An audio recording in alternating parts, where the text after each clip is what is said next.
Great. I should have.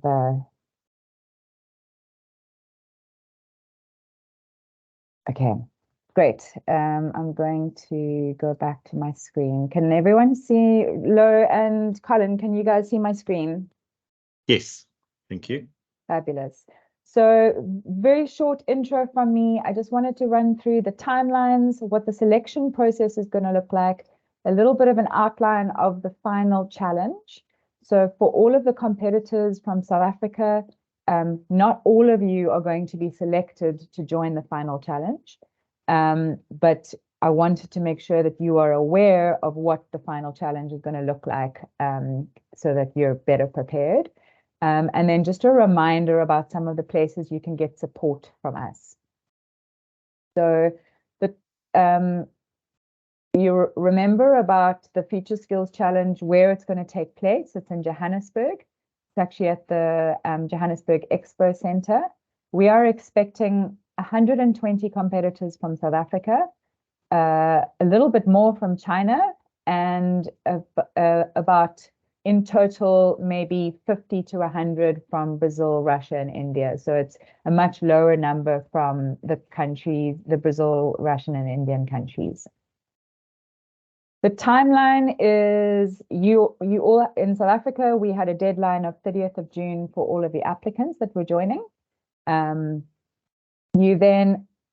training program today is our first masterclass. You've got another masterclass coming up on the 19th of August, where we're focusing on presenting your idea. And then the 26th of August, the 2nd of September, the 9th of September, you are going to have a deep dive into practice challenges for your specific skill area. So you won't be joining on Microsoft Teams for that. It will be a Zoom. There will be individual Zoom meetings for each expert from South Africa, where you'll have a chance to learn what is the challenge going to look like in a little bit more depth. Then we have a deadline of the 2nd of September for South African competitors, where we will be selecting our top 10 for each skill. And then we've got the final challenge over 12 to 15 September. I want to also highlight for South Africans on the call, after the event, we are going to be running a big PR campaign where we will be highlighting the medal winners. We will also be using that opportunity to line up interviews with potential companies in the job space that you're working in, so that we want to make sure that we reward our medal winners with some real opportunities and PR and branding for themselves. I've talked about the training, so I'm going to move on from that. I do want to remind everyone, though, for every single training session, there's going to be a registration link. And I think most of you today have registered to attend this training. We are only going to hand out digital certificates for those that have registered, because then I have your name, your details, and we can easily create digital certificates. So if you are joining via a link that you got sent from a friend and you haven't registered, you're not going to get a digital certificate. So I want you to just be clear about making sure that you register before the event. The next thing to know is that the selection process for those that are from China and Russia and Brazil and India, you can ignore this slide. This is only for South Africans. We are going to be running a selection process alongside our training for the South Africans, where we will be selecting our top 120 that will join us in the final challenge. The deadline for that, the experts will be using this time now to select our top 120, and you will receive a notification of whether you've been selected to join the final challenge by the 6th of September. I'm giving you a little bit of a guideline around what we look for in the selection process. We're looking for, when you get to your practice challenges, you're going to submit your practice challenges, and we're going to look for things like completeness, the technical quality of the challenge, the innovation. But if you look at each of your skill areas has got a technical document that you can look at the details of what we are looking for. And so I encourage you to please look at those technical documents. I'll share them with you later on in the slides. We'll also be looking at your qualifications and experience, which you've already submitted to us. And then as well, not for the webinar now or next week, because there's too many of you that are online, but for the practice challenges that are coming on the 26th of August, the 2nd of September, the 9th of September, we'll also be looking at how you're engaging with us during those webinars. Finally, I just want to go through the actual event. It's going to be at the Johannesburg Expo Center. You can go Google where that is, 12 to 15 September. There will be breakfasts and lunches provided on site. And for those from South Africa, we will have travel and accommodation provided for those coming from, say, Cape Town or wherever you are located if you're selected. The event will run like this. So on the 12th of September, we will have an opening ceremony. You will then start your challenges on day one. This will all take place at the Johannesburg Expo Center. You'll then have on the 13th of September a full day of challenges as well. So it'll be a second part of the challenge. And then on day 3, we're going to be hosting the Dragon's Den in 2 phases. The first part will be for those 5 skills that I list there. So RPA, data science, internet marketing, mobile app, and cybersecurity. And then we're going to be on the afternoon session hosting the Dragon's Den skills for the remaining skill areas. And just note, we will not have a Dragon's Den process for aircraft maintenance. For aircraft maintenance, day 3 will just be another challenge day. There will be no Dragon's Den for aircraft maintenance. And then on the 15th of September, we will have our closing ceremony and medals and ending with a snack and networking opportunity after that from 11 till 12. Competitors, this is more for the South Africans as well. Competitors for the final challenge are expected to bring their own laptops. You will take a look at the specs on the technical documents to find out what you need to have. Also, earphones are useful in case you're going to be listening to any instructions on video, so bring those along as well. And in your technical document, you will have information around open source software that you must download. So we encourage you to download that before you come so that you can test it out on your devices. We will also run through this, obviously, in the training sessions coming up on the 26th of August and the 2nd of September, etc. So go look at your at the list of the technical docs. I will put it in the meeting chat quickly now. Hold on 1 second. Let me just see if I can put it in the chat.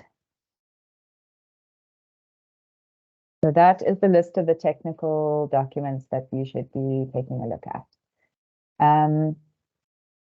Then the Dragon's Den, I'm not going to go through this in too much depth because I see I'm running out of time, but for the Dragon's Den, just know that not everyone is going to get invited to the Dragon's Den on day 3.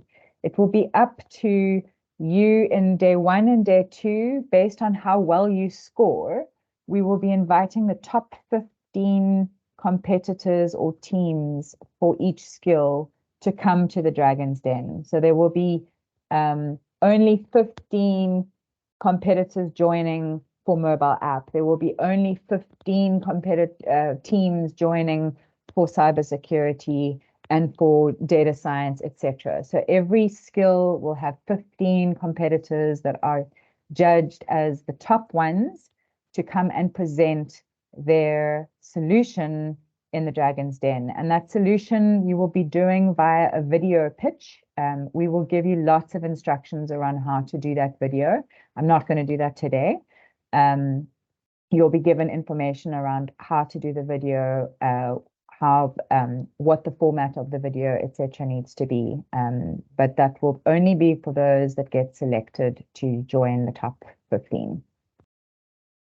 So that's it from me. I just want to remind everyone you've received this this document that's got all the technical docs listed, all the Telegram groups. If you haven't joined your Telegram group yet, please do so. I've also included a folder for the training. So after this session today, we will put materials, the slides, all of the information from today's training, we will put in the masterclass folder here at the top. But then you'll also start to see training information in each of your skill areas. Like for instance, in BIM, you'll have information related to BIM. In digital twin, you'll have information related to digital twin, etc.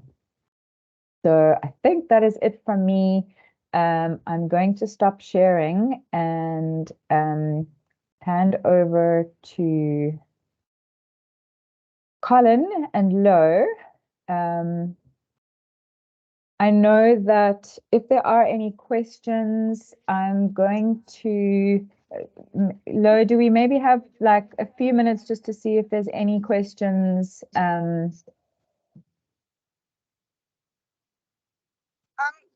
Well, what we could possibly do is during the 15-minute break, or when we just start the second section, we can look at questions. But I'd like Colin to start off because I know he's got a hard stop at 1.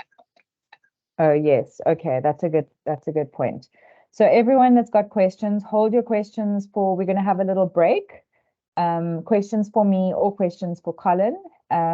You're welcome to put them on the chat along, but we will be addressing them in a little bit of time. So I'm going to hand over to Colin. Thank you, everyone.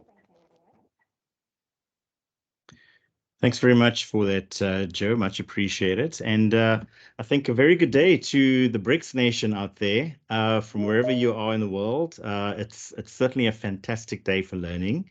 My name is Colin Namdu, and I'm from the Vodacom Innovation Academy. I'm also joined by my colleague, L'Oreal Tsu, as well as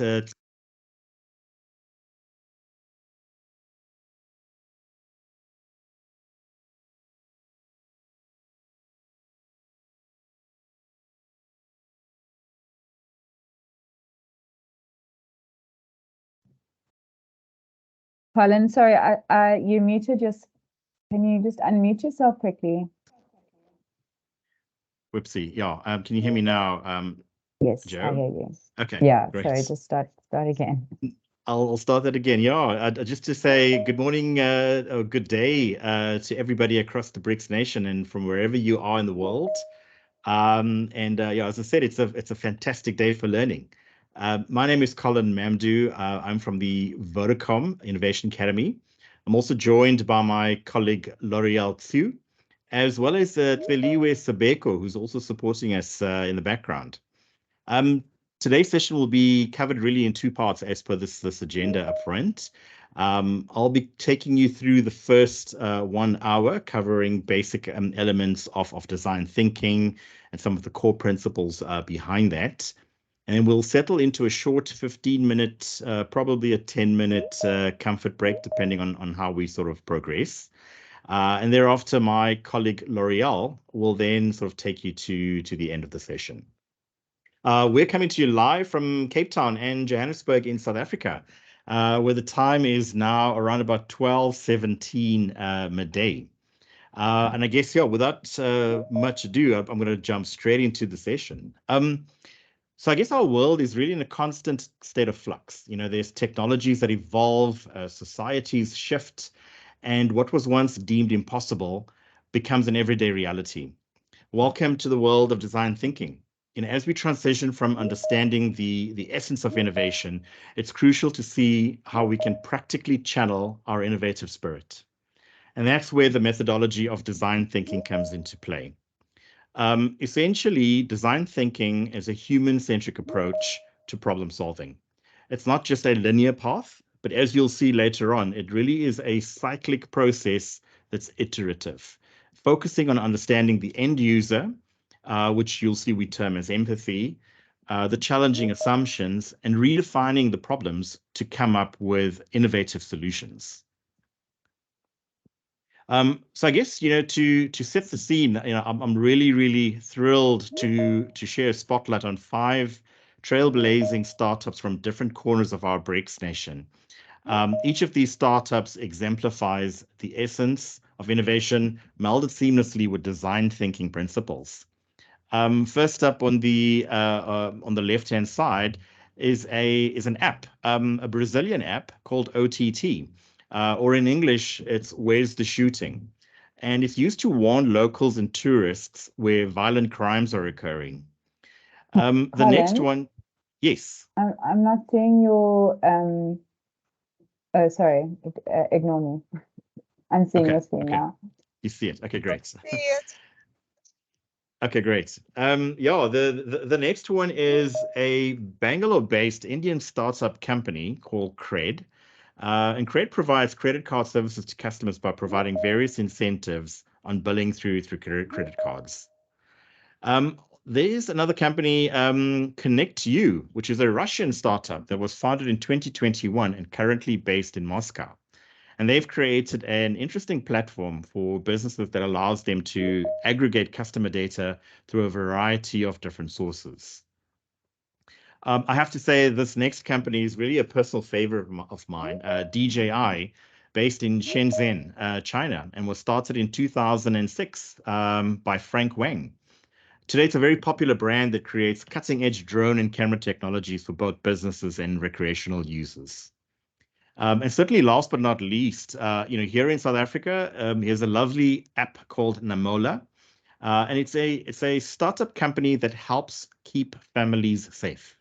You essentially get notified when loved ones leave or arrive safely. So I guess each of these startups, although they're very diverse in their domains and geographies, they share a common thread. It's a commitment to push boundaries, and they don't just solve problems; they redefine them. They dive deep, ensuring that the solutions are not just novel, but profoundly impactful. Their stories reaffirm the potency of innovation and particularly design thinking. As we delve deeper today, let's keep these startups as sort of our North Star, as a testament to what's possible when innovation meets empathy and ideas are powered by a deep understanding of human experience. So today, I just want to touch on a term that we all often use, but might always fully understand, and that's the word innovation. So let's break that down into its essence. At its core, innovation isn't just about having new ideas. It's about implementing those ideas to create value. And I guess you saw that as an example with the previous companies. We often misinterpret innovation as invention. While an invention is a new idea or method, innovation is the practical application of these ideas into real world solutions. And it's about bridging the gap really between an abstract thought and a tangible, practical idea or change. Now, if we understand the essence of innovation, the question arises, how do we know if an idea is truly innovative? And that's where the concept of the innovation sweet spot comes into play. So pictured here on this diagram, you see sort of three overlapping circles forming a Venn diagram. And essentially, these circles represent 3 critical components. The first one being feasibility. Can this idea be turned into a reality? Does the technology or expertise exist to implement it? The second circle representing desirability, and that talks again to the human factor in this. Do people really want or need this? Does it solve a real problem, or does it enhance an experience? And the last element, which talks about the pragmatism of it, and that's viability. Can this idea sustain itself in the long run? Will it be financially beneficial or have a long-lasting impact? So the sweet spot, the point at which all of these 3 circles intersect, is where the true innovation lies. And if an idea is feasible, but not desired by users or not financially sustainable, then it falls short. But certainly later on, my colleague L'Oreal will be sort of delving deeper into these elements. So for now, as we move forward today, I'd like you all to now think about, how often do we truly hit the sweet spot in our endeavors? And what can we do to ensure that we're consistently landing there?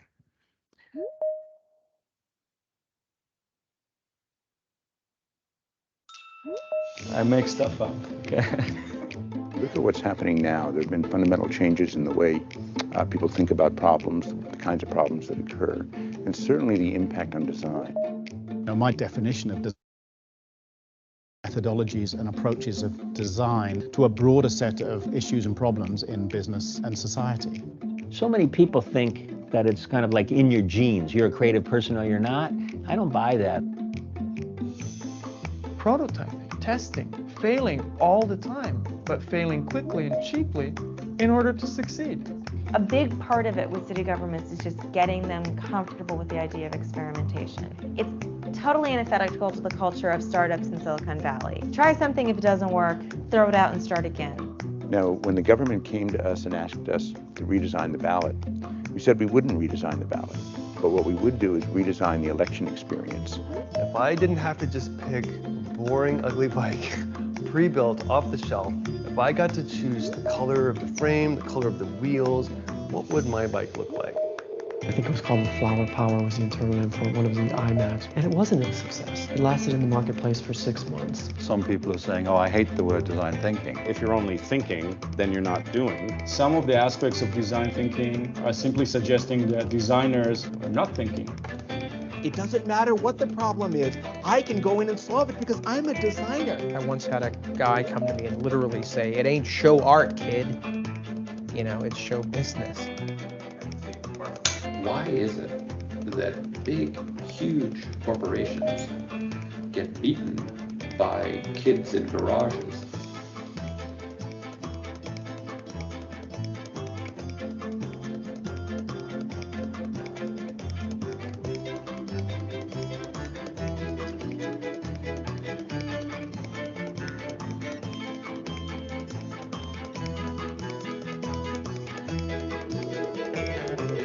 The thing that excites me the most about this, and I think excites most people, is we have a chance to really move the needle. We have a chance to make a difference on a significant level when we get all these pieces moving together. That's what gets me up every day.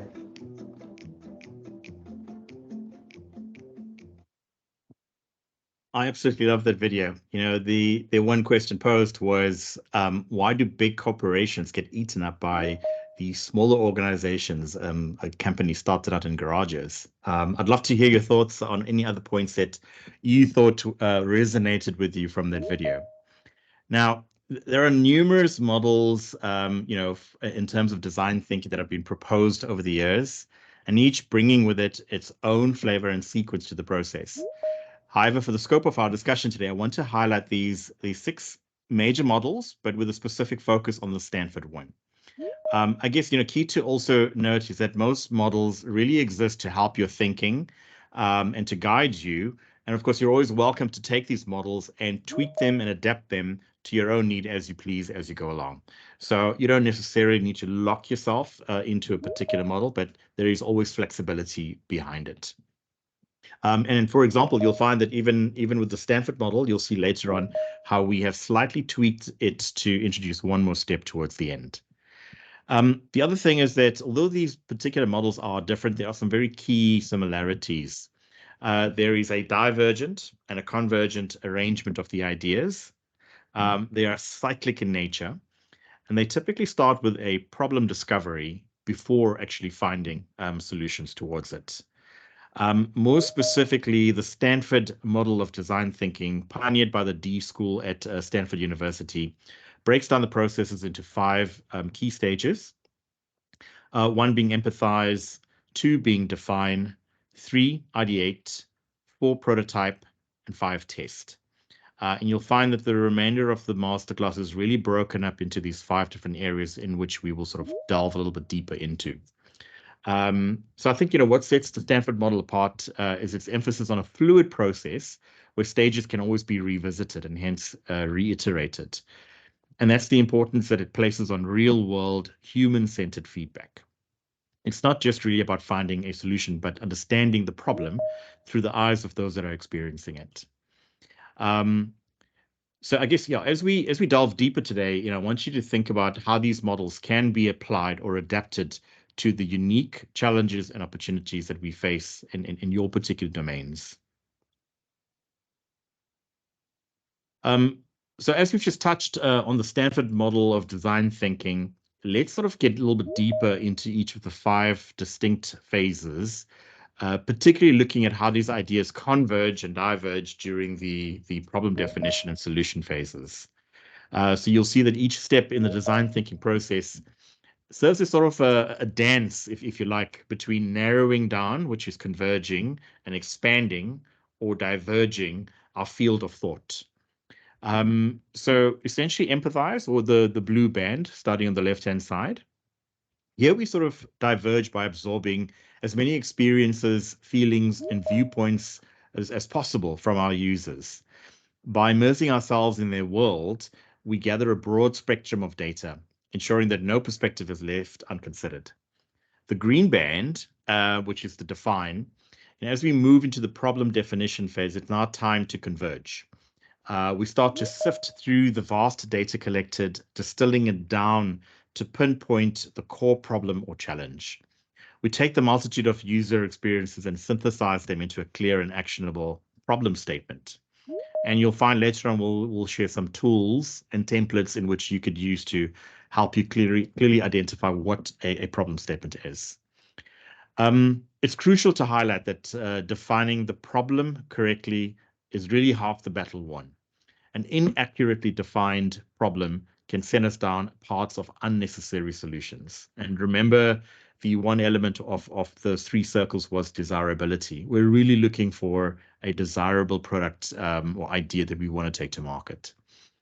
The third element in orange, which is ideate, my colleague L'Oreal will be covering these elements sort of a lot more deeper further on.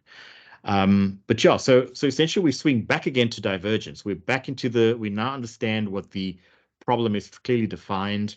We now brainstorm a myriad of potential solutions, throwing the doors of creativity wide open.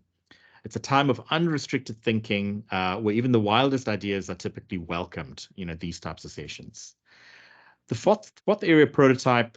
As we now transition into the solution phase with prototyping, we now then start to converge the path again. And then from the ocean of ideas, we select the most promising ones, creating tangible models. And it's about taking our vast landscape of solutions and honing in on those that seem the most viable and impactful. Again, always keep those 3 circles in your mind as you sort of move your ideas along. You want to get to that innovation sweet spot. The last step in this particular model would be test. And this step sees a dance of both the convergence and divergence sort of come through. And we put our prototypes into the real world, gathering user feedback. And as more insights start to pour in, we might diverge by realizing the need for varied solutions, or converge by refining our existing prototype. Now, again, this rhythm of converging and diverging ensures a balance between creativity and practicality. And by continually expanding and narrowing our focus, we maintain a holistic perspective while simultaneously zeroing in on actionable solutions. I guess, design thinking is less about strict adherence, again, to a process, and more about navigating the delicate balance between the limitless imagination and targeted action. And as we continue our journey today, ponder on this. In your own endeavors, how can you better dance between the broad horizon and laser-focused targets? So good design doesn't just happen, right? It's the result of a certain mindset. It's a unique way of approaching problems and envisioning solutions. And as we journey deeper into the world of design thinking, understanding this mindset is absolutely critical. The first one, put people first. The heart of design thinking is empathy. Remember that we're not just designing products or services or solutions. We're designing for people with their emotions, their needs, experiences in mind. So always ask, who are we designing for, and how can we make their lives better? The next one, collaborate and co-create. Design thinking thrives on diverse perspectives. It demands cross-functional teams, combining a wisdom of engineers, their creativity of designers, the pragmatism of business minds, and much more. The magic often happens in the intermingling of these varied viewpoints. Again, think Venn diagrams, right? And collaboration isn't just an option, it's an absolute necessity. The next one is a particular favor of mine, and where you're asked to communicate visually and inclusively. Words can sometimes fall short. So whether it is sketches or diagrams or prototypes, bridge the gap between the abstract thought and tangible understanding. They make ideas accessible and relatable. And when we communicate visually, we then engage, inform, and inspire in ways and words that alone actually cannot do that. And last but not least, I guess, is iterate, iterate, iterate. Right? So try to embrace the mantra of fail fast, learn faster. In the design thinking world, mistakes aren't setbacks. They're stepping stones. Iteration is the key. And with each cycle, we learn, we refine, and we inch closer to a solution that truly resonates. Perfection isn't achieved in the first draft, but in the subsequent revisions, driven by real-world feedback. So as we progress today, I'm going to challenge you to not just understand, but internalize the mindset. For in the end, design thinking isn't just a methodology, and as you'll start to now learn, it's actually a way of life. So innovation at its heart is about solving tomorrow's problems today. But how do we do that? And you do this through diligent investigation. As we navigate the design thinking landscape, two vital aspects of investigation stand out: keeping abreast of emerging tech trends and immersing ourselves in comprehensive research. From a tech trends perspective, in today's dynamic world, technology is advancing at such an unprecedented rate. Each leap brings forth new possibilities and with them new challenges. So by tapping into these emerging trends, we basically will then be a lot more adaptable and of course forward compatible with the technologies of tomorrow. I guess from a research perspective, while tech trends are providing us a lens into the future, research anchors us into the present. It's through research that we get a pulse of our target audience, understanding their needs, desires, challenges, and aspirations. Deep dive interviews, surveys, ethnographic studies, and user testing. Each research method offers different, invaluable insights, painting a holistic picture of the present scenario. So together, emerging trends and rigorous research form the twin engines of our investigative journey. While one propels us forward, imagining the possibilities, the other grounds us, ensuring that our solutions resonate with real people into the world. Here again, I'd love for you to now contemplate on this. How can we better intertwine the forward momentum of tech trends with the grounded insights of research, ensuring that our solutions are both futuristic but human-centric as well?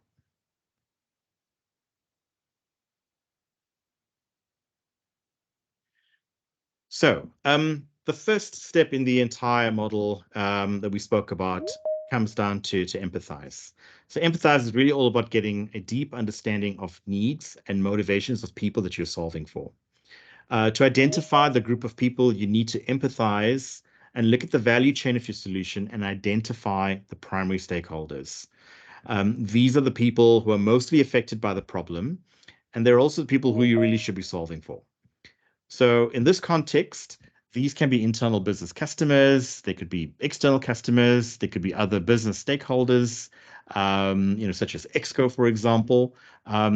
You'll then start to create a whole range of different personas within what you're trying to solve for. So empathy is the centerpiece of the human-centered design process.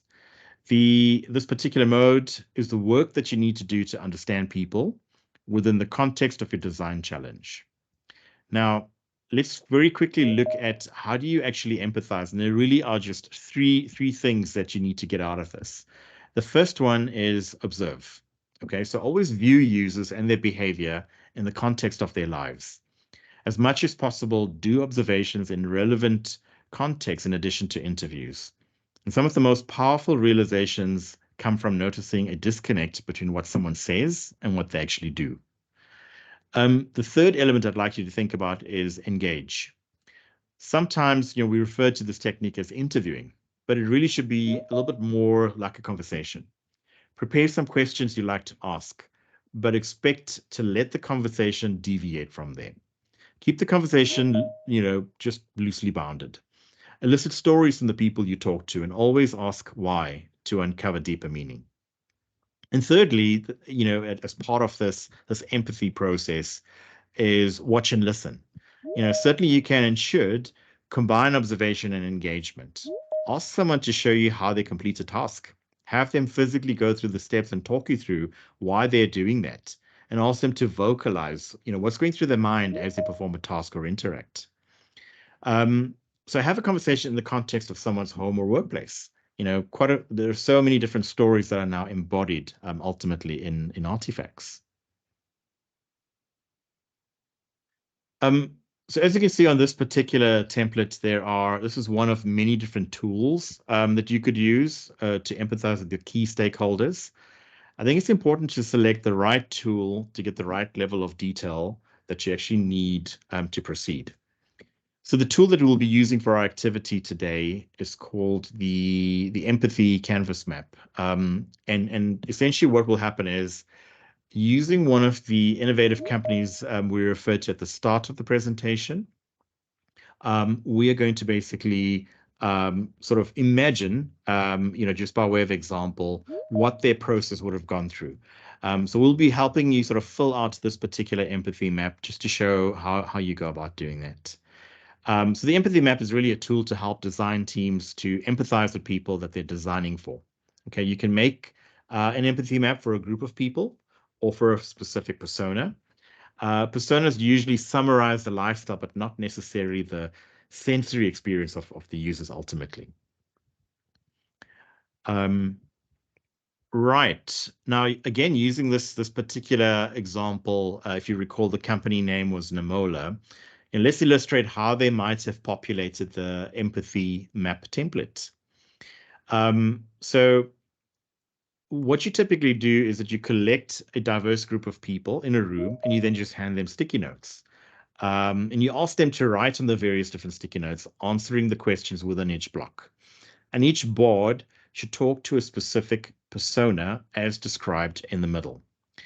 So as you can see, there are a whole bunch of stickies placed into this particular board in terms of what did they say, what do they feel, what do they do, what do they think, and all of these questions are sort of delving deeper into sort of the human aspects, the emotional aspects of the query.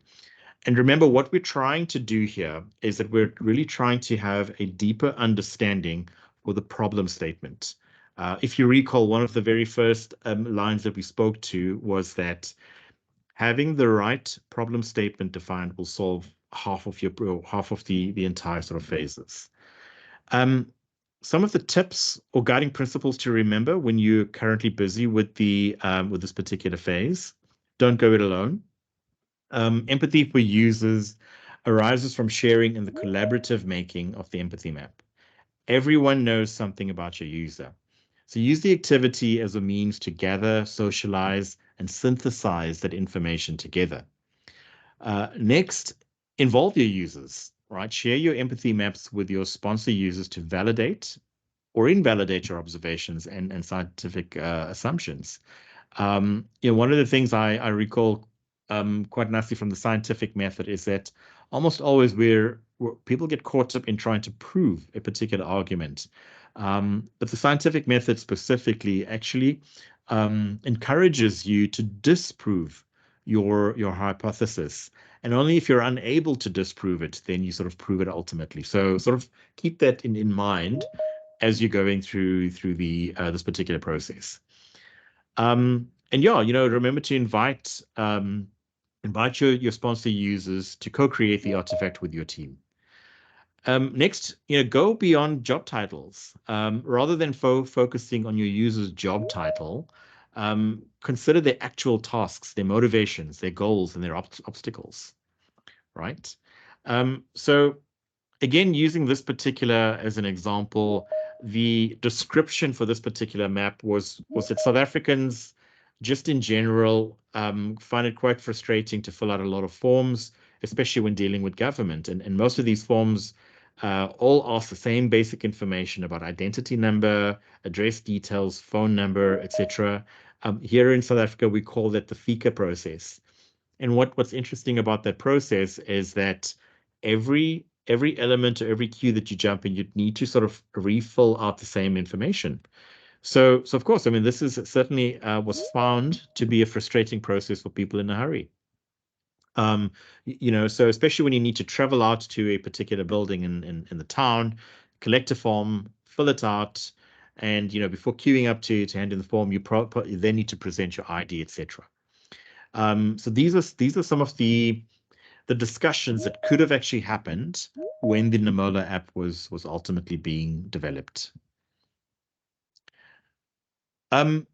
So moving on to the next phase, and remember the empathize phase was starting to look at a divergence of various different problem statements and problem areas. We now have different people writing down different analyses around how they felt about certain issues, etc.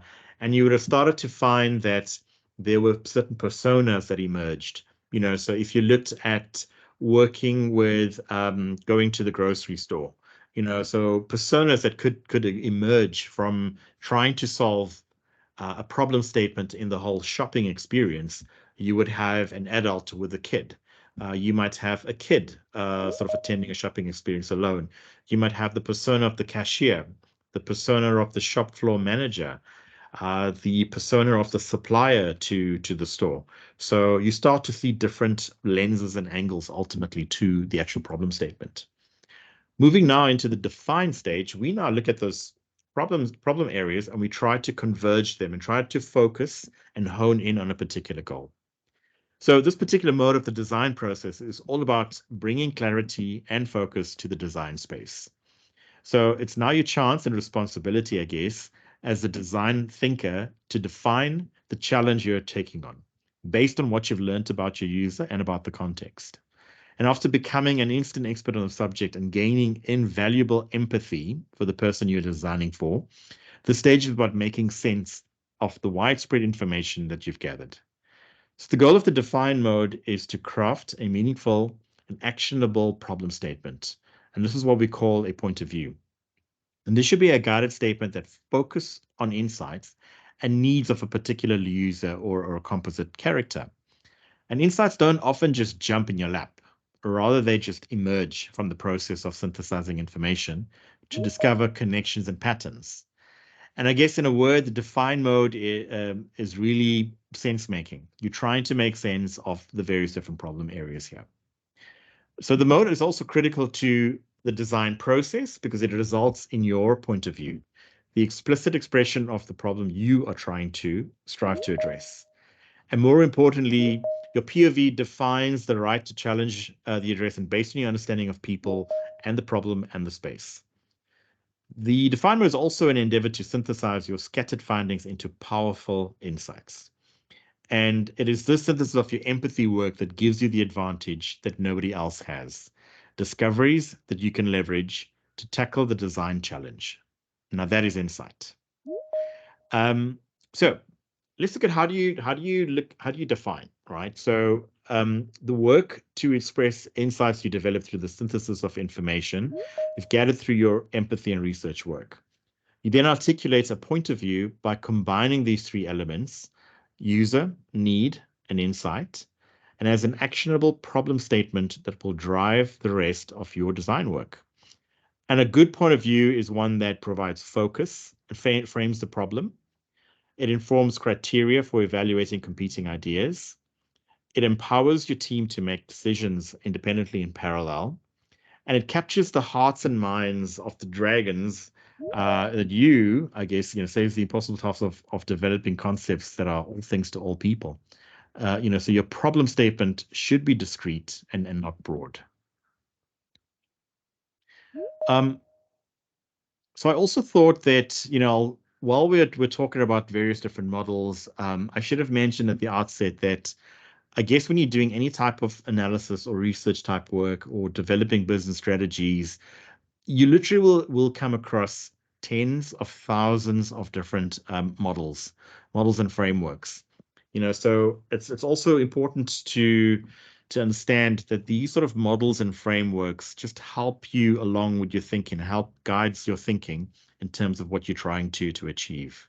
They are just sort of 4 models that I just want to sort of insert as we discuss design thinking as a whole, but just kind of as a slighter way in terms of how you can also utilize these models to incorporate into your problem definition, I guess. So I guess to help you further understand the landscape in which you operate, these particular models will help you investigate it as you develop your ideas. So starting firstly with SWOT, it's an acronym for strengths, weaknesses, opportunities, and threats. And SWOT is a comprehensive framework that examines both internal and external factors. And the beauty of SWOT, I guess, lies in its simplicity. Yet it paints a very, very comprehensive picture, nudging businesses or startups to turn inward and then outward in their reflections. Again, also implore you to perhaps write down these particular model names, and perhaps as an exercise post the event, go ahead and just do some desktop research in each of these models.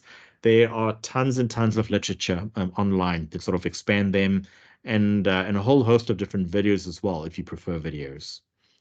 From the PEST model, PEST stands for political, economic, social, and technological. And here it offers a macro level external view evaluating the larger forces at play.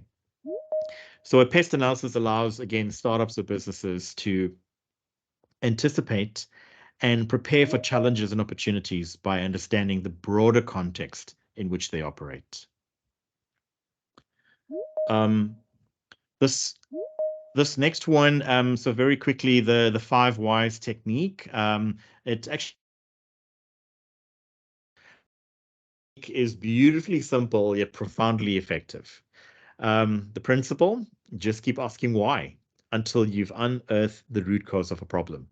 And by the time you've asked why for the 5th time, you're likely to have discovered the underlying issue, allowing for a more targeted and impactful solution. It's a method that encourages us to look beyond symptoms and delving deep to uncover the true nature of a challenge. The 4th model that I've sort of introduced here as well is the how might we statements. It's a staple in the design thinking process. This approach turns challenges into opportunities for innovation. And by framing problems with a how might we prefix, we shift our mindset from constraint to possibility. And let's say our initial problem statement is, we need to reduce product returns. If we now reframe it using this particular model, how might we enhance our product quality to ensure customer satisfaction? Do you see how that shifted? The latter doesn't address the issue. It just opens up a realm of possibilities. So it fosters creative and innovative thinking ultimately. So as we transition now into the next segment, I'd love for each of you to think of a challenge you're currently facing, and you can use the 5 whys to uncover its root. And how would you reframe it with a how might we approach? And the magic often lies not in finding the right answers, but in asking the right questions. Continuing with the model that we spoke about within Define, here's another template that you could also use in refining your problem statement, amongst the various other tools and methods that we spoke about to empathize with your key stakeholder. So this particular tool, again, is another element to really understand the problem statement in a more focused way of getting to that point. Again, here you could either use this, you could also substitute this element with your how might we sort of statement as well. So just remember also that you can make these empathy maps for a group of people or for a particular persona. And personas usually summarize the lifestyle, but not necessarily the experience of the user. So just something else to keep in mind. So continuing with the actual Namola app as well, if we sort of came up with a problem statement, so we would say that, well, this particular idea is an app that helps South Africans alert the nearest Metro police vehicles, which is a fairly, straightforward type of statement. But if you sort of expanded it into something a little bit more deliberate, it completely, unlocks possibilities. So reframing that comes out to our idea as an app that solves communication barrier between police and the citizen, and ensures safety of ordinary citizens so that they can live and work in a safer environment. I always love the element of also introducing this element of purpose, into your actual conversation itself. So I guess what we've done here is I would very quickly like to run a quick exercise with yourself before we sort of head into the break. I just want to ask Joanne, can you see this particular QR code being shared? Yes, I can see the QR code. Okay, great, excellent. So just by way of example, I'd love to use the example of the grocery store. Now, I'm fairly certain that each one of you sort of have been out shopping at least, and put yourself back into that frame of mind. You're heading out to the store, whether it's leaving your home, getting into public transport, or driving there, arriving at the store, navigating through the various different aisles, the checkout process, etc. So it's quite a massive journey to get from one point to the end. If you could actually get to a point of a mindset where you're a shopper, think of the various different problems that you might experience throughout that entire journey. Pop into this particular site, scan the QR code, or just go to menti.com and type in that particular code. And I'd like you to sort of write down a few problem statements. Try not to make it too lengthy in length. Keep it very short and succinct, like queues are too long, whatever that might be. So just go ahead and please just pop through a few of those questions. And then while you're doing that, I'm quickly going to fire up. Let's get to. Alan, there are a couple of questions just in the chat that have come through as you were speaking. So maybe while everyone's completing the Menti, I can pop some of them over to you. So Neil van Vanguard asked, how would you apply empathy, the empathy design principle if the purpose of your solution is to replace people with robotics and AI? I know everyone has this dread that the robots will eventually take over us, and some of these smart people on the call are essentially building the robots that will eventually apparently take over us. But how do you still empathize and use principles of design thinking as you are designing robotics and AI?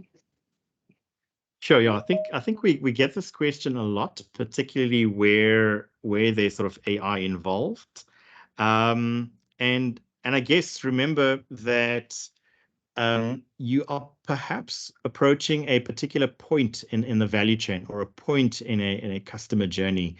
Although you might be implementing a robotic solution at a particular area, I guess the persona that you're solving for is the utilizer or the user of that of the outcome, right? So by way of example, if we use robotics in the traditional sense, let's say building cars on a manufacturing plant, I guess while you might be replacing people on the actual floor itself, but the users of the cars, what they're benefiting from that is potentially a higher quality vehicle. They potentially are able to customize car designs and get delivery a lot quicker, etc.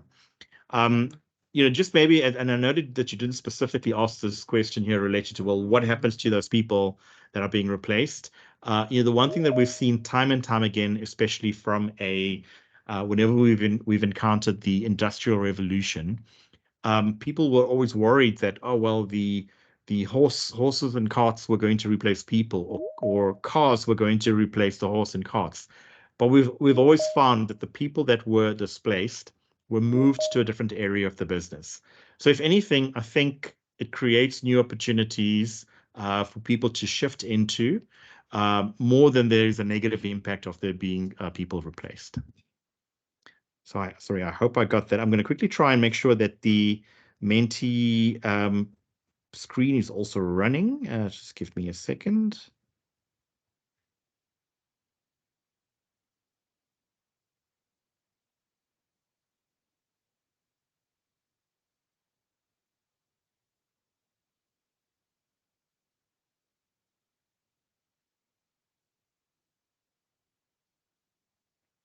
Okay, great. I see that there are quite a few sort of problem statements sort of popping up. I'm going to quickly just get back to that bit.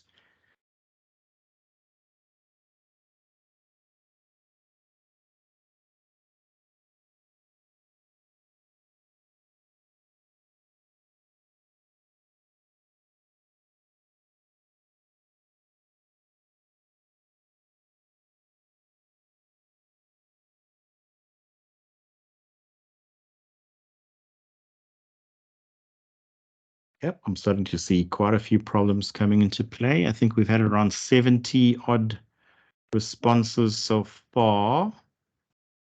In fact, I'm going to quickly just put that up onto the screen.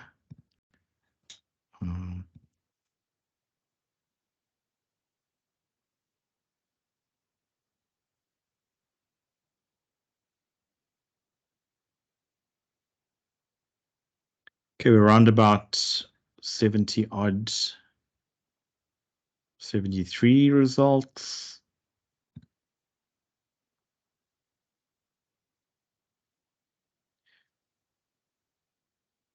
Okay, great. So we've seen around about 98 answers by 75 people. Let's have a look-see at some of them.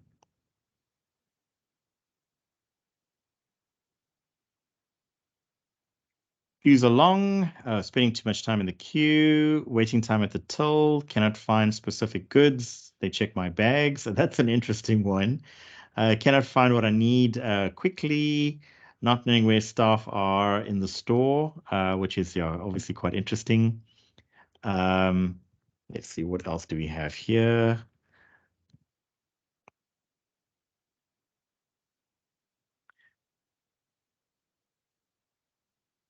Not having prices on items. Queue is definitely emerging. And I think as you start to see now, we've spent about a minute throwing a whole bunch of problem statements out there. And the clear emerging theme that's coming out is queues. That seems to be a very big issue. And there's another theme around the tills. For example, waiting for long at the till. Tills are taking too long to come back online after load shedding, by way of example. That's an interesting idea there. So I think that's fantastic. Maybe just to show you that in the span of about a minute, we've come up with around about 100 different problem statements, which is absolutely fascinating. So I'm going to quickly jump back to my presentation here. Let's just go back there. Great, excellent. So I guess that's really a wrap from the first section of this this talk. And let me see if there's potentially any other. We might have time for one or two other questions. Popping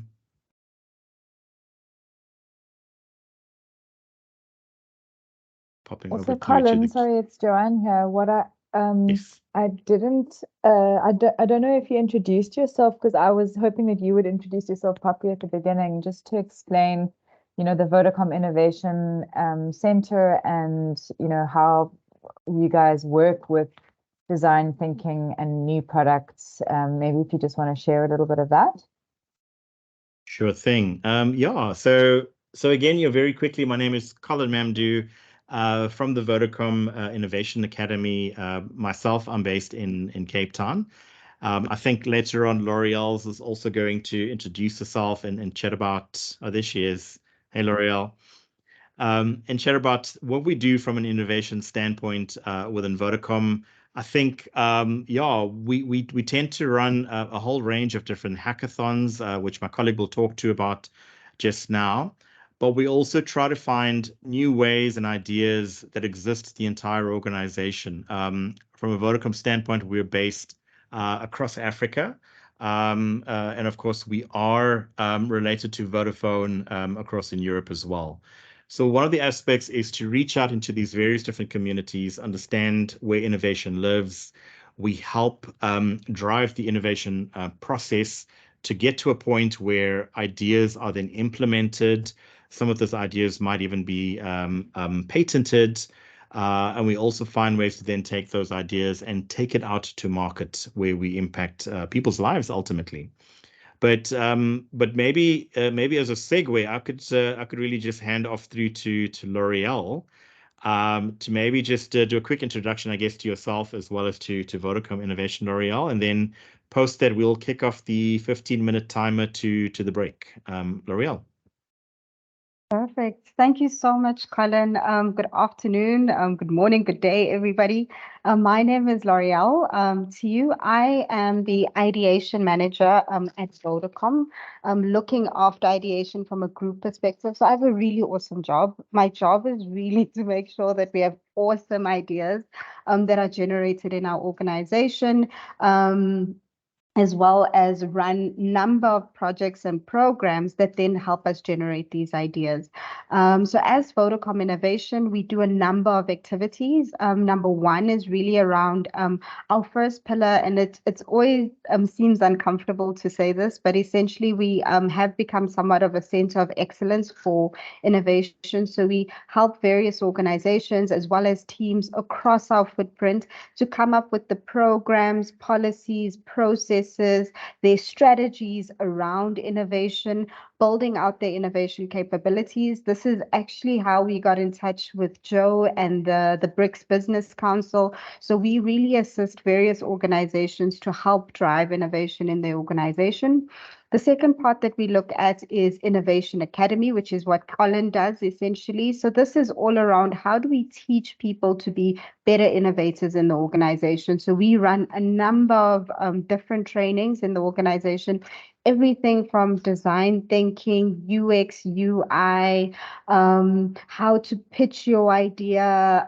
We even train dragons on how to be really good dragons in these final dragons dens. And all of this helps support this innovation culture in the organization. At the center of what we do is try to really build out this culture of innovation within our organization. We've got very specific spirit behaviors that we want our employees to live with, which speaks to getting it done together and collaborating, making sure we are creating the future and experimenting and learning fast. And if you look at the principles of design thinking that Colin has shared, it's really, design thinking embodies a lot of these behaviors. If you're going through this process of design thinking, essentially it's good to collaborate, work with other people so you can empathize, get other viewpoints.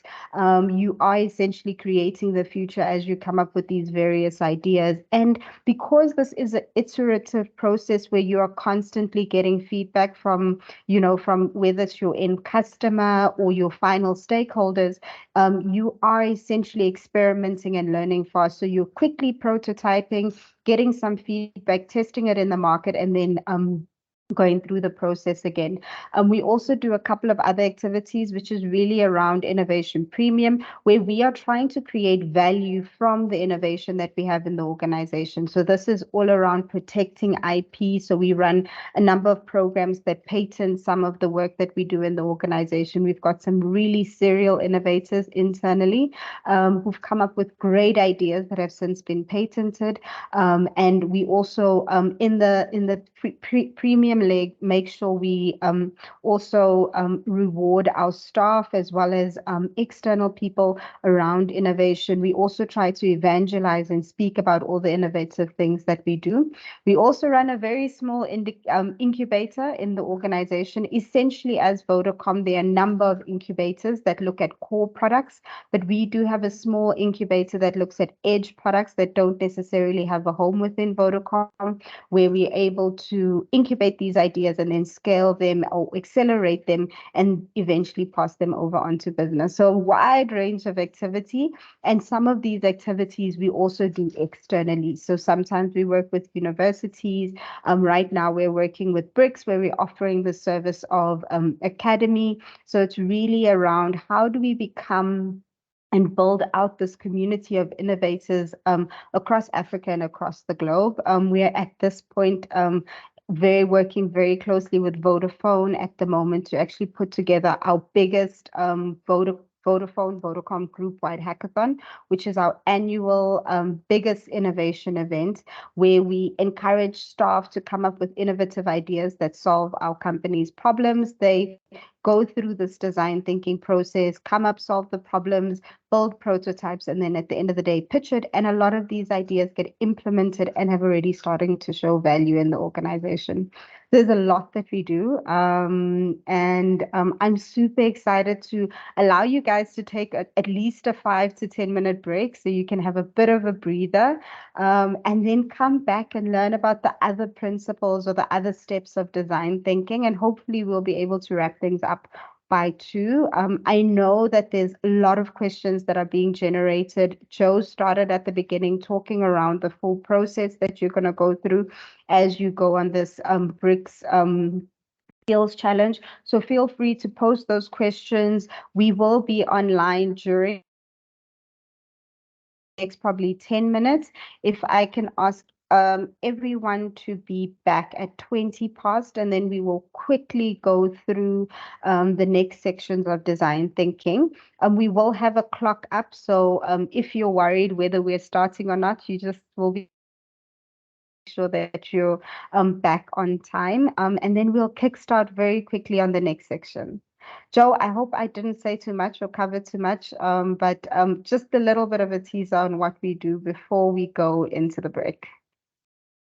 Thanks, Lo. I think it's quite helpful for everyone to just get a sense of your guys' background and why we asked you to come and do the training and how it's going to help in the Future Skills Challenge, because for anyone who is coming to Joburg in September, the design thinking process is going to help you unpack the problem that you're trying to solve for your skill area and design the solution. It's going to help you give a framework to do that in a better way. So I hope you guys are finding it valuable. We're taking a break now until 20 past. We'll see everyone back here at 20 past, but Lo and I will stay online and answer any questions if you guys don't want to take a break.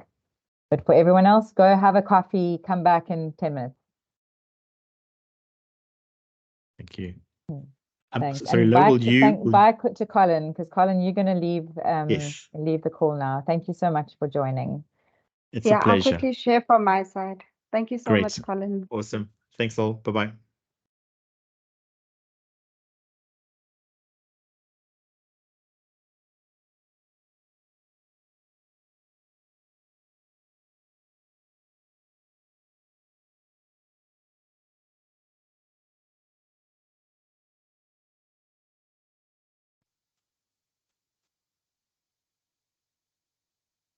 Pulling up the stopwatch.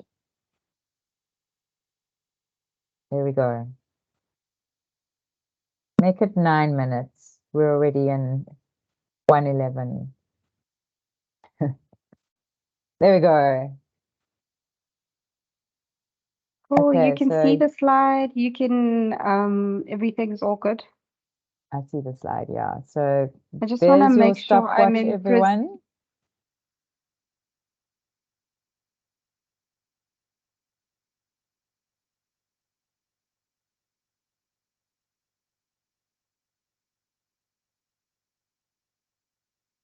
So for anyone that is joining now, we're just taking a little break.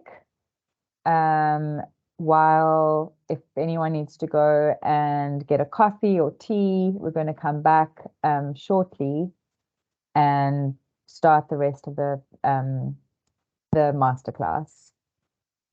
We've been learning all about design thinking. So far, Colin shared with us the first 2 phases in design thinking, which is empathizing with your user, defining the problem, I don't know if anyone if anyone wants to ask some questions, you're welcome to pose it in the chat and we can address your questions now.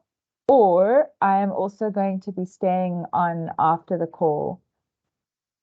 So if anyone wants to ask questions afterwards, I'm willing to stay later after 2 o'clock, and we can go and have some informal questions and answers then. Joe, I just want to make sure I have some notes on my slide, and I want to make sure that this is just showing in presenter view. So please don't mind me.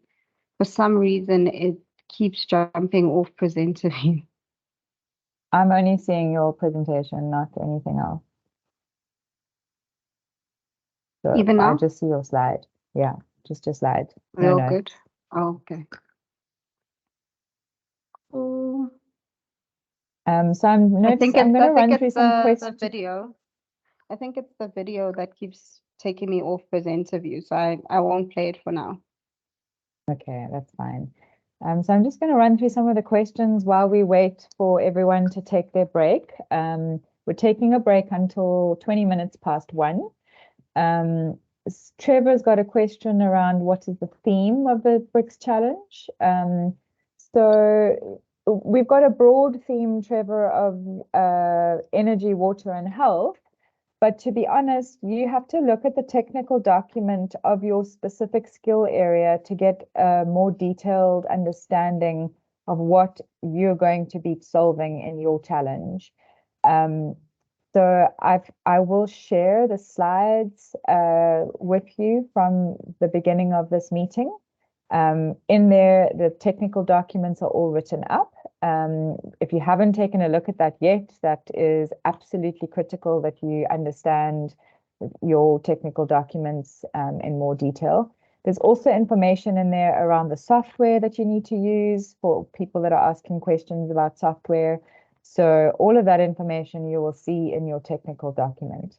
The training that is coming up on the 26th of August, the 2nd of September, the 9th of September, will also be a chance for you to ask those additional questions around software, around the challenge. Those training sessions coming up on the 26th of August are going to be a chance for you to get a practice challenge, which it will be similar to the final challenge that you'll be doing in September. But not, obviously we're not going to give you the final challenge because then it's sort of giving the game away. But it's going to be a good chance for you to practice what the final is going to look like. So I'm hoping those sessions will be a lot more deep dive into the technical details of what you need to do. This design thinking session it's a broad session. It's useful no matter what skill area you are coming from, because it helps you to understand how to think through a problem. And no matter what you do in your jobs one day, you're always going to be facing problems. And sometimes a problem will seem to be one thing, like if we think about Colin's example where he was talking about the long queues in a shopping mall or in a grocery shop. What is the reason behind the long queues? If we just try and solve the problem of long queues, you don't actually understand why are the queues long. And you might solve the problem by making people go line up somewhere different, but that might be the wrong solution because you haven't understood why are the queues long. And so this framework that we are introducing you today is all around understanding how to break down a problem so that your solution is so much more powerful and effective. So yes, you can have great technical skills, but if you are taking your technical skills and applying it to a slightly wrong problem, you're not solving the problem. So And that that's is why why, this is so Joe, important. Colin spoke about using the 5 whys. So, just think of when your child was probably a 2, 3 year old, and the times that they ask you, but mommy, why? But daddy, why? They were typically probably the best innovators out there because they were actually getting to or forcing you to get to the root cause of why things are the way they are. So whenever you see a problem, always constantly, we sit in sessions with people across the business, and constantly they come and say, we've got all these problems. Cool. Let's unpack why these problems are the way they are. And it's really important to get down to the root cause, because once you solve the root cause of the problem, you solve all the other whys. So all the problems you've got with the cues all get solved. You might find at the end of the day, you put in this brilliant queuing system and nothing works, because the real problem is that the employee morale is really low and the tellers just don't want to work. So whether there's a queuing system or not, they're not going to work anyway.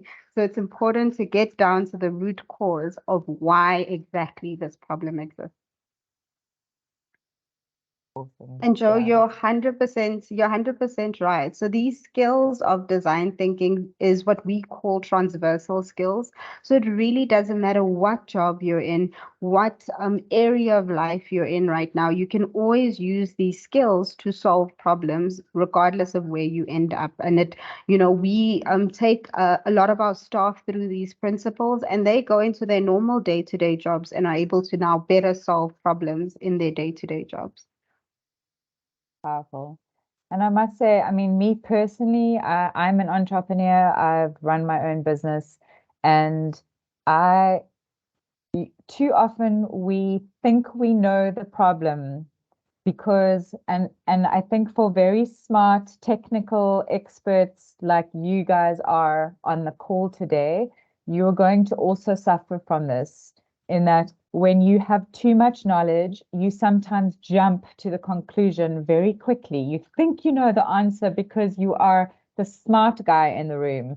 But often, if you don't understand why that problem is happening, and it's often to do with human behavior, so we need to have the frameworks to force us to go deeper than just jumping to the conclusions that I know I do it myself. So I also need design thinking.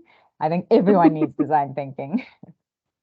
So I think we are, sorry, Yes, Lo, I just think on the we're at minutes. 20 past. So if everyone is back after your break, I would love to hand back over to you, Lo. And yes, we are back, Sibusiso. Thank you.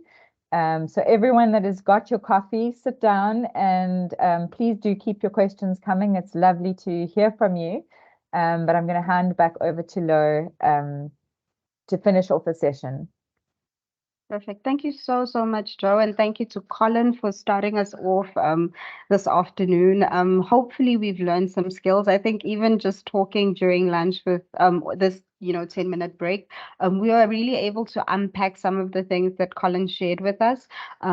So just to remind everyone once again, my name is L'Oreal Tiu, but you've probably heard everyone calls me Lo. And I am part of the Vodacom innovation team, and we do a number of activities which I've shared. So Colin, at the beginning of today's session, took you through just a bit of an overview on design thinking and making sure you're in the correct mindset. He also took you through the beginning stages of design thinking. And very quickly, for probably the next 30 minutes, I'm going to take you through the next steps. I may rush through all of this, but just remember, we will share the slides with you. We will share all this information with you, so you can always refer back to it. And there's a wealth of information online that you can always use to make sure that you can, fully use the concepts of design thinking. So just to take you back on the full steps that you take with design thinking and what Colin covered earlier. So we spoke around empathizing, and it's really important to understand and listen to your end user, your end stakeholder, understand what their problem is, talking to them, whether you're using interview techniques or you're using, having some sort of connection with them where you're able to really empathize and understand what their needs are. Secondly, it's important to define.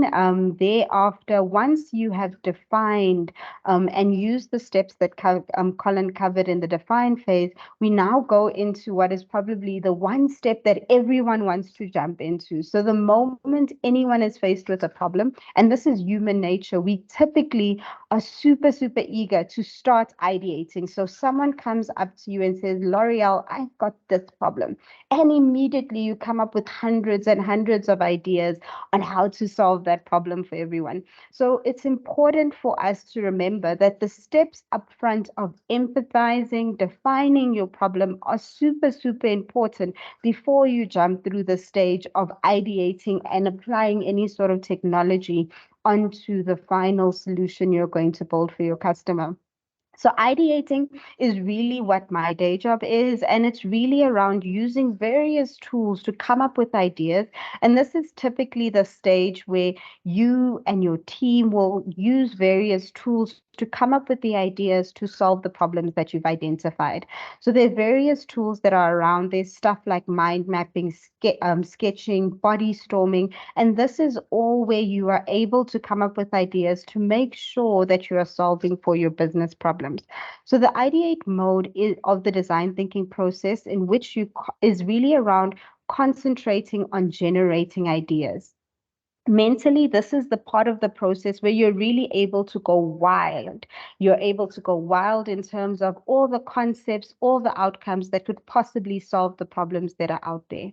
Ideation really provides the fuel and also the source material for building your final solution and even your prototype as you go through this design thinking journey. It's really about getting innovative solutions into the hands of your stakeholders so that they can test it and give you some feedback. In this ideation stage, it's really important for you to once you've identified the problem, to make sure you're creating solutions that speak to your users' needs. Ideation is also your chance to really combine the understanding that you've gained through the empathy phase to really make sure that you are designing and generating solutions that speaks to the hearts of your end users. Particularly, this happens very early in the design thinking project. And ideation is all about pushing the widest possible range of ideas in which you really don't want to dumb anything down. At this stage, we usually tell everyone to bring out their sticky notes, be as creative as possible. We always say no idea is left behind, no idea is stupid. It's really all about coming up with as many ideas as possible and then determining what could be the best possible solution. And a lot of the time during this phase, you think, you know what, I haven't really found what I'm looking for, or you know what, we're going completely wild, or your team members come up with something completely wild. Allow this to happen. Allow them to go through these steps of coming up with various ideas and make sure that you go as far and spend a lot of time during this ideation phase. It is a very difficult phase. A lot of people think they've got the solution, but usually the first solution you come up with may not possibly be the best one. So it's really important that you step beyond, the most obvious solutions that's out there. This will really help improve the quality of the innovation that you'll eventually come up. It's always important to harness the opinions of the whole group. A lot of the time, as you're working in a group of 3 or 4 people, listen to the quiet person in the room, get their perspective, uncover different areas, things that people possibly you may have not thought of. It's important for you to, at this point, to really take as many perspectives as possible so that you're really getting the most innovative solution. It's also important that, that first solution that you think of, get it out of your head. You can write it down on your sticky note and then make sure that you and your team go far and beyond that, because a lot of the time that first thing that you think of is something that's already out there. And it's important that you go further and push yourself to come up with more innovative ideas as you are ideating. Now, a lot of you are wondering, like, how do I actually go about ideating? You know, we've just been given this problem to ideate and solve. I've spoken to some, I've empathized with my users, I've defined my problem. Now, how do I come up with ideas? It's really about making sure you are using both your conscious and your unconscious mind to make sure you're getting both your imaginative as well as your rational thoughts incorporated in the ideas that you come up with. So for example, when you brainstorm, really make sure you leverage off of everyone in the group so you're able to come up with new ideas and also build off of each other's ideas. A lot of the time you're sitting in a circle and you guys are ideating and someone comes up with a brilliant idea. It's important at this stage to also maybe think, how can we take this person's idea further? So write all of these various ideas down and make sure you build on them. It's also important that during this stage that you really make sure that you give yourself enough time to ideate and come up with all the ideas for your project, and make sure that you know, at the end of the day, these ideas can be feasible, viable, and desirable. But I'll talk a little bit more about that later.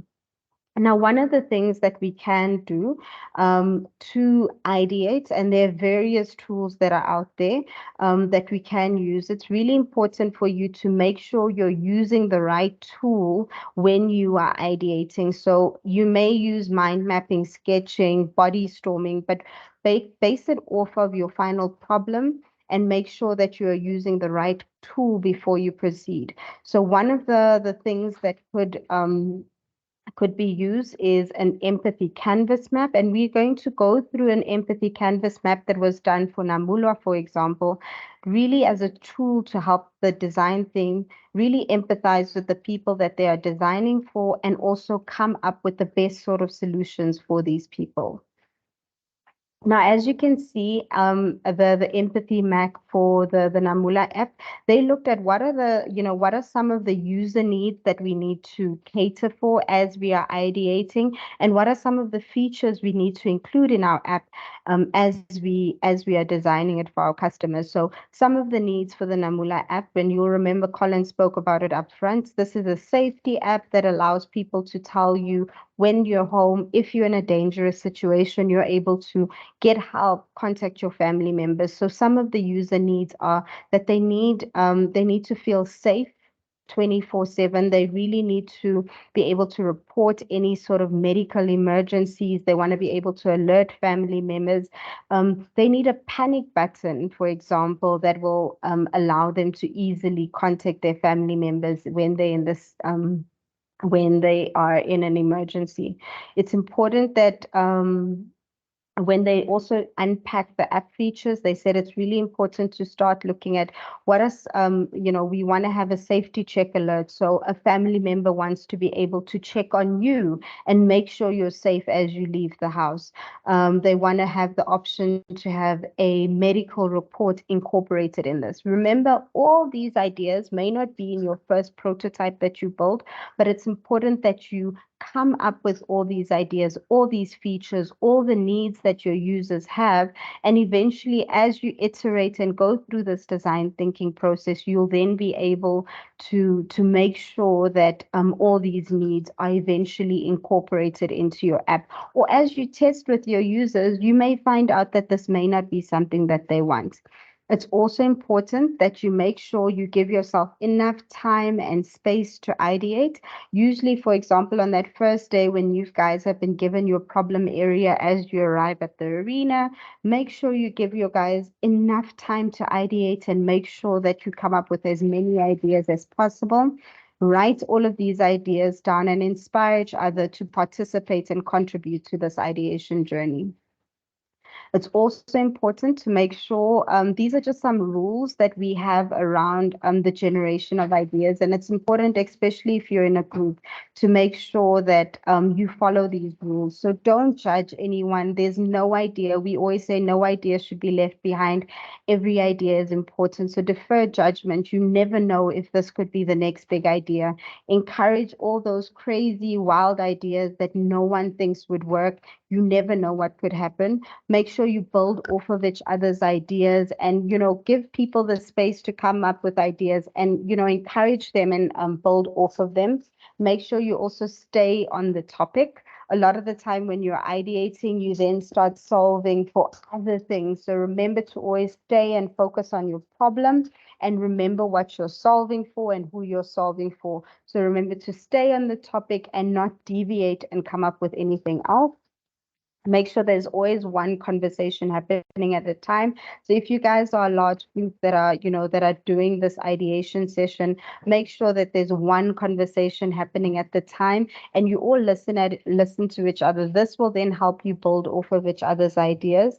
Like we said, be visual. So stuff like sticky notes where you can have something tangible that's written down. All of you can have a couple of pads of sticky notes and come up with ideas.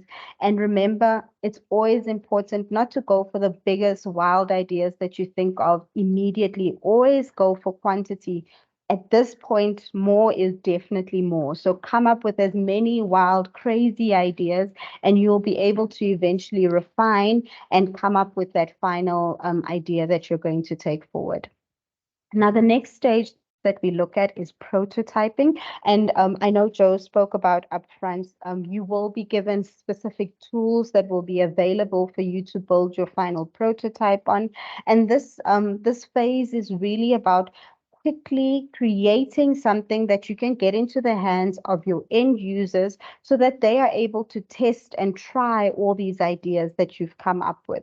So you've now come up with these ideas, you've shortlisted them, you've decided these are the things we are going to include in our app. And eventually what you're going to then build is an initial prototype that they can then test, feel, and decide if this is something that they want. You will use this interaction with your end user to really get feedback. And remember, we said this design thinking process is an iterative journey. So you may, for example, prototype and then come up, build your prototype, give it to the user, and they give you new feedback. You need to then go back and possibly redefine your problem statement, including this new feedback, ideate again, prototype again, test again with your users. So it's important that you remember throughout this journey that it is iterative. So the prototype mode is all about creating an artifact that's really used to answer the questions that will help get you to your final solution. So it's really important that in these early stages of your project that you try to make sure you use something cheap and affordable to really make sure you're able to understand and unpack, is this really serving my users' needs? It's important to create a low resolution prototype that is quick and cheap to make and can elicit some useful feedback from your users. And remember, we'll talk about testing at a later stage, but it's important that you do this step relatively quickly so that you're able to very quickly get that feedback and incorporate it into your further iterations. So it's important to prototype so that you can do a couple of things. Firstly, it allows you to experiment and learn. It also allows you to fail very quickly and cheaply. A lot of the times, especially as innovators, we want to get to that big final solution, and you spend all this money making this big prototype or this final device that you want to take to your end user. And then you finally take it to the end user and they give you the feedback that this is not what I wanted. I didn't want it to be something that's in a phone, for example. I wanted it to be incorporated into my existing apps. So it's important that you create something and you quick, easy, that you can fail quickly and cheaply. It's really important to use as few resources as possible to really make sure that you spend as little time and money on this prototype, and then you're able to test as many possibilities as possible. It's also important, the final step that's important in prototyping is really to make sure that you manage the solution building process. So identify a variable, and that also encourages you to break a large problem down into smaller testable chunks. So, it's important that you then break up the different test scenarios into smaller chunks so that you're able to then get all the feedback that you need during this prototyping stage. So at this point, it's really important that you just start building, your final solution. It's very important that you identify this variable, identify what you're going to be testing as you are prototyping. A prototype should really answer a very particular question. So if Namula, for example, wanted to prototype the panic button feature, they needed to answer the question of, how this panic button would work, where it needs to be situated, how quickly is it for users to press this panic button. So it's important for you to then demonstrate it. And this is typically in our Dragon's Dens, for example, our hackers would sell their full pitch and their end solution that includes all the various aspects of their solution and their problem. And then lastly, they would end up with demonstrating how this would come together. So it's important as you build this prototype that you do it quickly, fast, so that you make sure that you're able to get some feedback from your end users. So, for example, this is an example of Namula where they really wanted to test the safety alert feature, and they set out what they wanted to test when they built this final feature. So they opened up and they said, what are some of the features we want to test? So they built up this mini prototype, and they were able to then test this with the users in order to make sure they can find out if this is the right solution for them. Now, the next stage, and I've spoken a little bit about it already, is really around testing.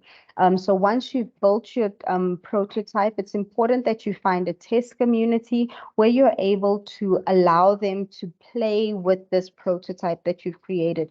It's important that you don't guide them during this stage. It's really important for you to solicit feedback from your users once they have interacted with your prototype that you've created. So it's important during this test mode that you solicit as much feedback as possible about the prototype from the users, and have an opportunity to really gain empathy once again from the people that you are designing for. So during this phase, you really are not trying to guide them or tell them where to press or what to do. You allow it to happen instinctively and allow them to play while you sit in the background and you listen to some of the feedback and what they're saying as they are trying to interact with your product or prototype. Testing is really also an opportunity for you to better understand your user. So remember, during the initial stages of empathy, you didn't have anything tangible that you were giving to the users. So it's important that you use this phase to also empathize once again with your user to make sure that you are able to really satisfy their needs. Once you are interacting with your users, it's important to also ask them the right questions. So remember to focus on learning and asking them how their experience was, why they didn't like a certain aspect, how they would like it to work in future, what are some of the things that could be done differently. It's also ideally important that you test in a real context. So for example, while you're on the floor, find a user to interact with your specific product, make them touch and feel, for them to really create a real life scenario of how this product or service would fit into their real life. It's important also during this phase to allow the prototype, for example, it's not always going to go well. So it's important to allow yourself to fail fast. Remember, this is an iterative journey. So it's important that you allow it to fail and go back to the drawing board. Take all the learnings that you've gotten so that you can then incorporate it into that final prototype and final project that you're going to then pitch to the Dragons. All of these learnings are really important for you to be able to eventually define and refine your proof of concept. It allows you to actually better sell your product at the end of the day. So this testing phase is super important as you go through your journey. And Lo, just a quick one from me, a question from me. In the sort of final challenge scenario, testing, obviously competitors won't be able to go out and to their communities and test it. How do you do testing in a live challenge scenario? So typically we would ask our innovators to, test it on other group members. So, reaching out to other competitors. Remember, we are still clients at the end of the day. So allow them to interact and test and work with your product. At the end of the day, it just allows you to get a little bit more feedback. And also incorporate it into your final solution. Remember, some of our users have also been creative and they can test virtually. So if it is an application that you've got online, you can ask a couple of users to test and play with it virtually and give you some feedback. And these are all different mechanisms that you can use to test your final prototype. So leverage off of some of your other competitors to play around with the final prototype that you've created, and then take in their feedback. Thanks. Perfect. So now you've tested, and remember we said this is an iterative journey, right? So you may, for example, once you have gotten your feedback back, want to go back and redefine your problem because now your users have given you some more feedback. So it's important that you remember this is going to continue up until you get that final perfect product that you will then eventually be able to go to market with. So use this different phases in an iterative way. It's not linear in the sense that I'm going to empathize, define my problem, eventually start ideating, build my prototype, test, and then we're going to market. So it's super, super important that you remember that this is an iterative journey. Take all the feedback that you're getting and make sure that you improve your final solution that you put in front of the judges.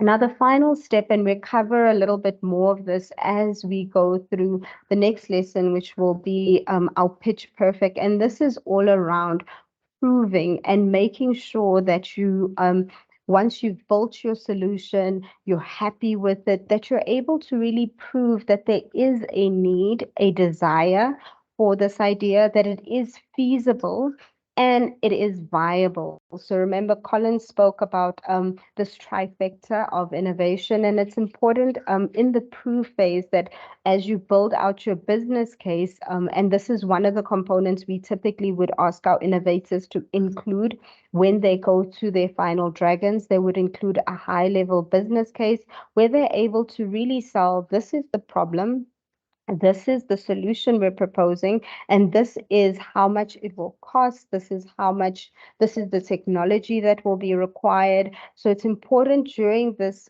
proof phase that you really make sure that you are able to fully articulate the desirability, viability, and feasibility of your idea. And these are very complicated terms, and we always try to make it a little bit simpler for everyone. So desirability, we essentially call the people element. So are there people that actually need this? So is there a customer base? Have you unpacked who is going to actually use this? Which segment of our community really, really needs the solution that we are creating? So it's important that you unpack and you're able to prove that there is some sort of human desire for your product at the end of the day. Secondly, it's important that we call feasibility the technology element. So are you able to build it? So with the technology that's available to you, that's available to us at this time, are you able to build it cheaply and reliably for you to be able to make sure that it is feasible? And this is where your prototype is super, super important.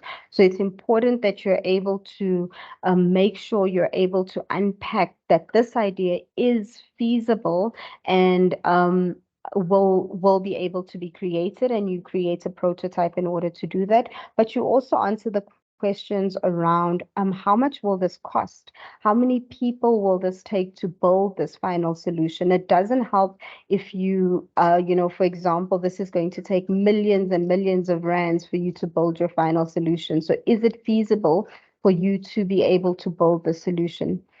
And then lastly is it viable? So should we as the organization actually do this, or as the country do this? So why should we do this? Why should we go about doing all of these things? And it's important that you focus on these three different aspects and not just one or the other. So you can imagine, for example, if you have a product that, yes, it is desirable. There is a customer base that needs it. We have unpacked that we should do this as an organization. However, it's not viable because we don't have the correct technology. We don't have the funds in order to do this. We are not able to, get the correct resources behind it. We won't be able to prove that this is a really good idea for the organization. Similarly, if you were to say, this idea is viable. So yes, we know we should do it. It is feasible, but there are no customers who actually need it. How many times have you guys seen a product that's out there and you're like, why was this built? Because no one actually uses it. So it's important that you're able to identify and make sure that there's a desired base that will, want your final product. And in our next session, we'll definitely be able to unpack and help you sell these various elements of your final solution as you pitch it to your dragons. So it's important that you make sure that this trifecta is in place in your final solution once you've built it, that it's desirable, the human element is there, it is feasible, so the technology element is there and the funding is there, as well as it being viable in the sense that this is something business or the country is wanting to go into. Now, I know we've covered a lot and I wanted to leave a little bit of room at the end for some Q&A.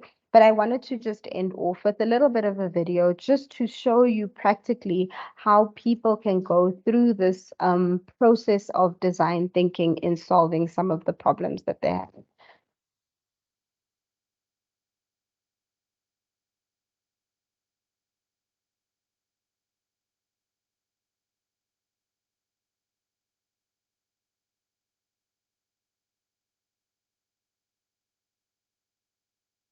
So we're not hearing sound. Hello? Is there no sound? No sound. Can you just share again? I did click sound.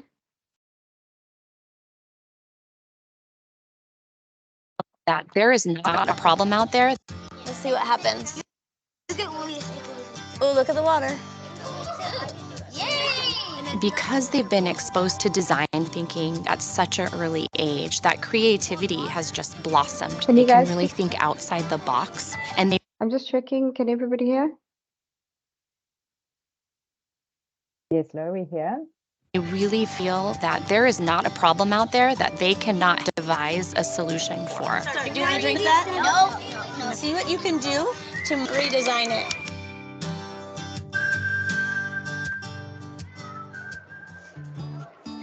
At Design 39 campus, we want our students to be working on real-world work in real-world ways. Design thinking is an innovative approach to problem solving, and it's a step-by-step process, designing for a specific purpose or person. Because it's World Water Day, today's design challenge is creating a water filtration system using natural resources. In design thinking, the first thing you have to do is empathize. If you don't do that, you won't be able to make the right thing for the person. It's okay, listen. This morning, we watched a few videos to see how other people get water. It was about a girl that had to walk 4 miles to get water and 4 miles to get back. And her back was aching because of that heavy bucket of water on her head. We just have to get a glass of water from the fridge. After we showed him the video, we just shared some facts with him. Worldwide, here's how many people don't have access to clean water. In the video, what did you notice around her? Some of the natural resources around her. A bunch of sticks and plants. So could she use these items? Yes. So for the research part, we needed the kids to experience these natural resources. What happens when you pour water through sand? What happens when you pour water through cloth? So you're putting all of the dirt? Most. After research, we'll define the problem. A lot of times they need to come up with the definition. What is the problem that we're trying to solve? With this one, we had a problem already defined. So our problem is people who do not have access to clean water need a way to filter water so they don't get sick from it. What's next? Brainstorm different ideas. When students are ideating, we talk about rapid ideating. We don't want them to waste too much time kind of working through one idea or adding a lot of details. It's just, what if I made it this way? And what if I changed it that way? Oh, so you're saying to like layer some of those materials? Then they go ahead and prototype. This is not your final building. It's like your model, so when it comes to your real one, you know what you're gonna build. Walking around to the tables, you hear students starting to combine different ideas. Drawing it first shows how you're gonna build it. Now we will connect the pipe right here. And then it has to turn and go upside down. So now they have their paper model, it's labeled, so they can go and get the supplies needed and start building it. We need a clock. The prototyping when they're building it can be sometimes the quickest part. They have it all planned out, they know what they're building. After students prototype, they're excited to jump in and see, how did my prototype work? What number would you say this is for turbidity? We brought out a turbidity scale, which they would be looking for the clarity of the water, and then a ppm device, which would measure the purity of it. So even though water might be clear, it still might not be safe to drink. What do you see, Brandon? What number? 985. If it fails, you have to see the problems and make it again. The final stage in the design process is we'll have them upload into their digital portfolio. Sometimes it's about publishing results that didn't quite work so that others can learn from it. Publishing could just be sharing out to an audience. What would they change, or what was challenging about the project? How did the group work together? And you guys took both ideas and made it into one. And how did that make you feel, Emma? Happy? Starting design thinking at a really early age, they'll take more risks. They start learning goal setting, problem solving, perseverance. First attempts don't always work out. It's okay to fail and try again, because then you actually are learning something like, oh, this doesn't work, let's try this. 7:35.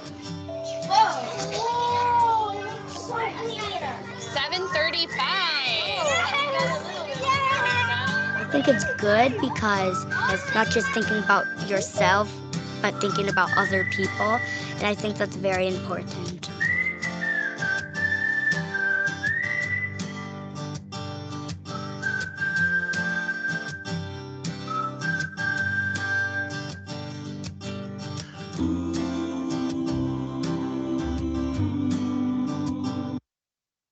Perfect. I think just to wrap us up, it's really important that hopefully you guys have learned something through this process. As you saw in the video, design thinking can really be used anywhere and with any problem that you have.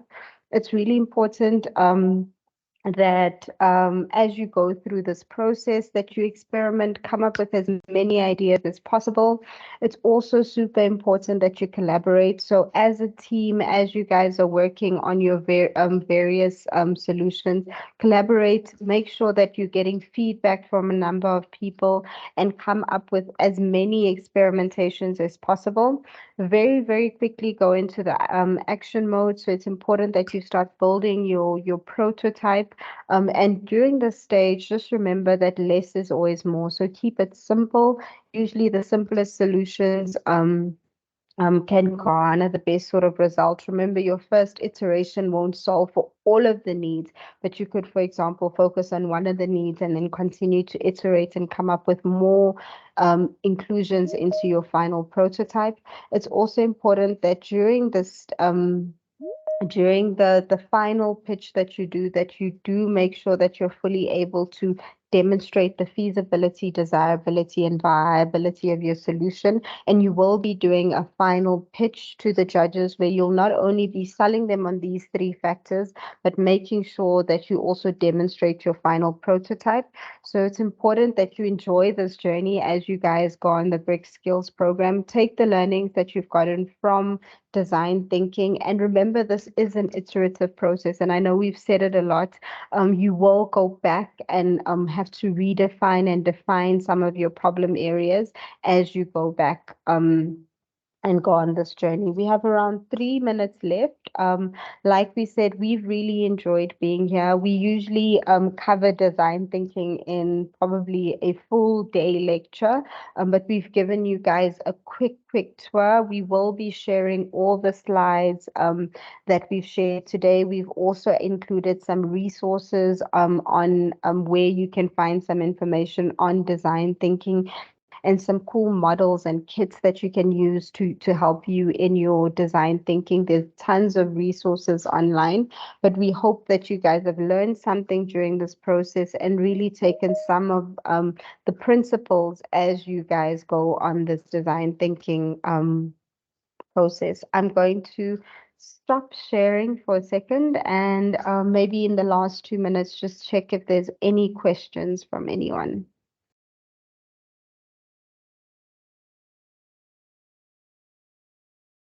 You guys are welcome to put questions on the chat. I see there have been some hands raised, but for anyone who's raised their hand, please put your question in the chat so we can hear what you would like to ask.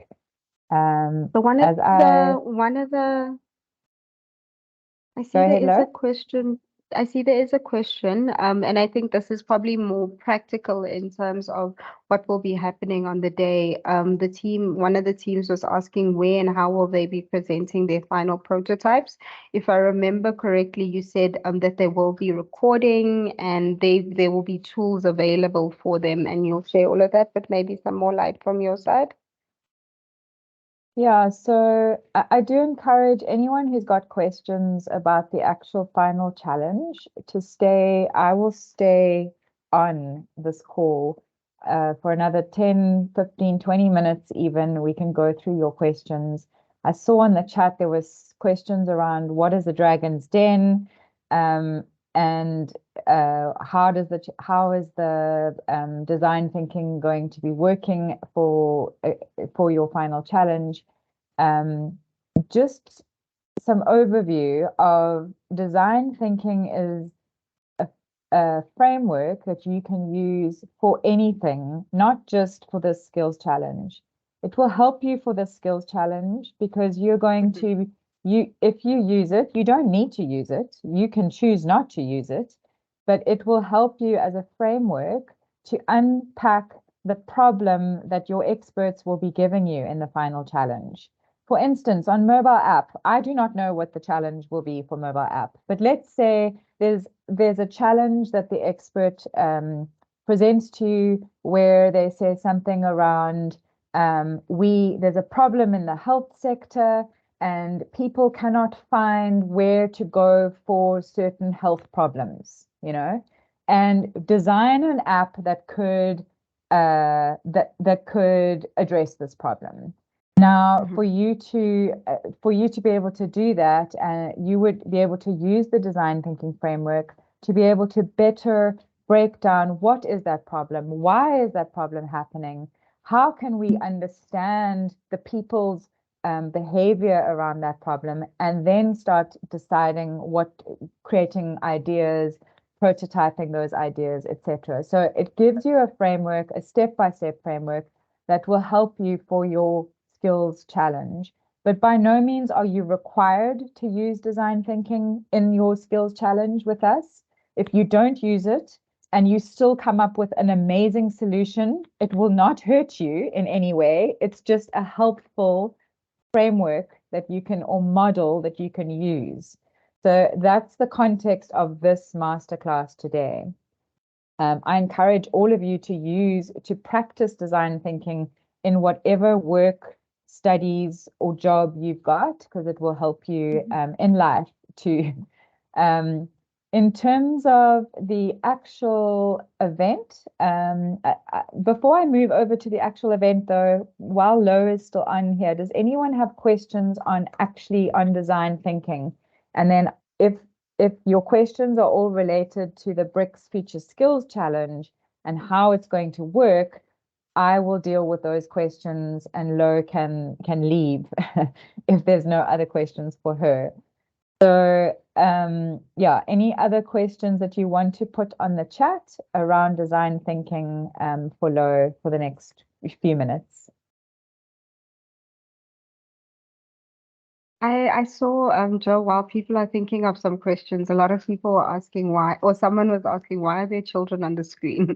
But it's so impactful when you look at how the skills of design thinking can be used to solve everyday problems. And if we were able to embed this into everyone, we'd find a lot more solutions to real problems versus just, jumping straight in and coming up with solutions. Yeah, I mean, when I saw that video, someone could have decided, instead of coming up with a filtration system, someone could have decided that because they had to walk so far to get the water, they must put a pipe in. I mean, people, like, if you're an engineer, you might think the answer to this problem is I need a pipe to go A from piece of technology. clean water to where the people are. And yes, that can be a solution, but it's a very expensive solution. And yet the kids came up with something, a lot simpler that would help right there in the need of where the water is located. So I think it's a great example for people to keep in mind how there's different ways to solve problems. And often the best solution is one that is cheaper, one that is easier, and one that really solves the problem of the user. So I think And that's why we always go back to, is your design feasible, desirable, and viable? So really making sure you've got a user and you are satisfying their needs. You can do it and you've got the resources to do it. And it's something that we actually want to do. Yeah, I do. You have to run, Laura. Sorry? I can stay maybe for another couple of minutes. I just want to see how can you incorporate design thinking to solve large industrial problems? So remember, it's important as you go through this entire journey, you will, regardless of what problem you're solving, it's important for you to identify who is your end user, empathize with them, thereafter do research. So these children, for example, were able to do research, or they were given certain facts, they were given some information of what's around them, they were able to empathize with the people around them, and thereafter come up with various solutions. So regardless of how big or how small the problem is, once you have empathized and you have fully defined what the problem is, remember, sometimes there's this huge problem that you need to solve. You may want to break it up into various pieces, or you may just want to get down to the actual root cause. We can put a bunch of technologies to, really help some of the problems we have in our across the globe. And it's important for you to not just throw a bunch of technology at it, but to really define what the problem is. And once you've gotten to the bigger problem that's underlying all these various problems that we're facing, you're then able to ideate around those and come up with solutions. Yeah, and sometimes your user is not a customer, or it's not the government, it's someone. So, someone could, from HR in your company, could say, we are having problems with not being able to meet our payroll salary dates. But we don't know why. Process. Yeah, and so sometimes it doesn't have to always be a customer or an end user. It can be an internal user that you are solving a problem for. So when you think of design thinking, it's not always a customer. User can be anyone that has got a problem, internally or externally. I'm seeing lots of questions also related. How does prototyping work in the context of this challenge? It is going to be slightly different depending on which skill area you are. prototyping can be as simple as just writing your ideas up and presenting them. It doesn't always mean that you've actually built a mobile app, for instance, as a prototype. But I am going to ask you guys to keep those questions for when we do our practice challenges, because it's too specific for me to go and answer 12 different specific questions on your skill area. So I'm not going to be able to give you, I encourage you to look at your technical document, which I did include on the chat at the beginning of this meeting. I will share it again with everyone on those slides. Maybe let me just share it right now. And Lo, I think that most of the questions now seem to be much more related to the BRICS Future Skills Challenge rather than design thinking. So I just wanted to say thank you so much to you and Colin for your input and your phenomenal experience, having had hundreds and hundreds of ideas being created and seen through to being actual products. You've got a really exciting job, and thank you for sharing some of the experiences from Vodacom with us. Thank you. And I just wanted to say to everyone, feel free. You're able to find both myself and Colin on LinkedIn. Do reach out to us if you've got any other questions. And most likely we will be back next week to deliver the next content, or we will be online for next week's content. So do feel free to reach out to us. But thank you so much, Bill, and the BRICS Business Council. It's really been awesome working with you guys, and all the best to our participants.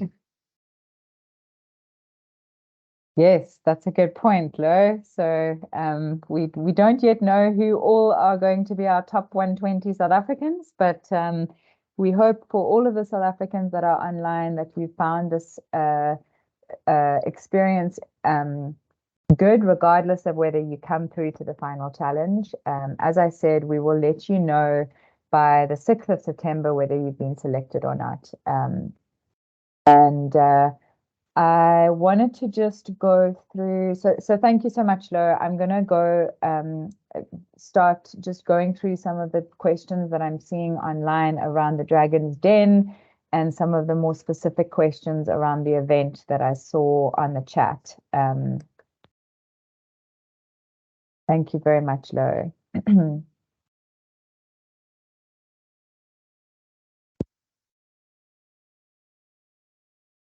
So sorry, I'm just noticing that there are some people still joining at this very, very late stage. So in terms of any of the major questions, I had some questions about the Dragon's Den. I want to remind everyone that the challenge is going to run in over 3 days. Okay.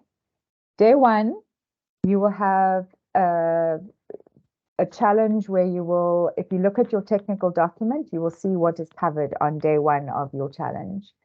It will be much more technical, where you will be coming up with your solution around the specific problem that has been addressed in your technical document. Day 2, again, you'll be working on the technical side of it. So if there's a prototype, you will be working on a prototype. You'll be thinking through and working out the details of your solution. Day 1 and day 2, we will be using that time to score and rank each competitor, and it will be the top 15 competitors from each skill area that will be invited to come to the Dragon's Den, which is essentially you will be creating a 5-minute video that will summarize the solution that you have come up with in day 1 and day 2. You will create a video that will then be shown to the judges in the Dragon's Den on day 3. It will only be for the top 15. So I'm hoping that I don't know if anyone's got any more questions around the Dragon's Den. We will also have a chance when you are in your individual skill practice challenge sessions on the 26th of August is the first one. We will also go through the Dragon's Den as well as the day 1 and day 2 challenge process in a little bit more depth with you there. That will be more useful for you because it's going to be specific to your skill area, whereas right now I've got all of you from all 12 skill areas online.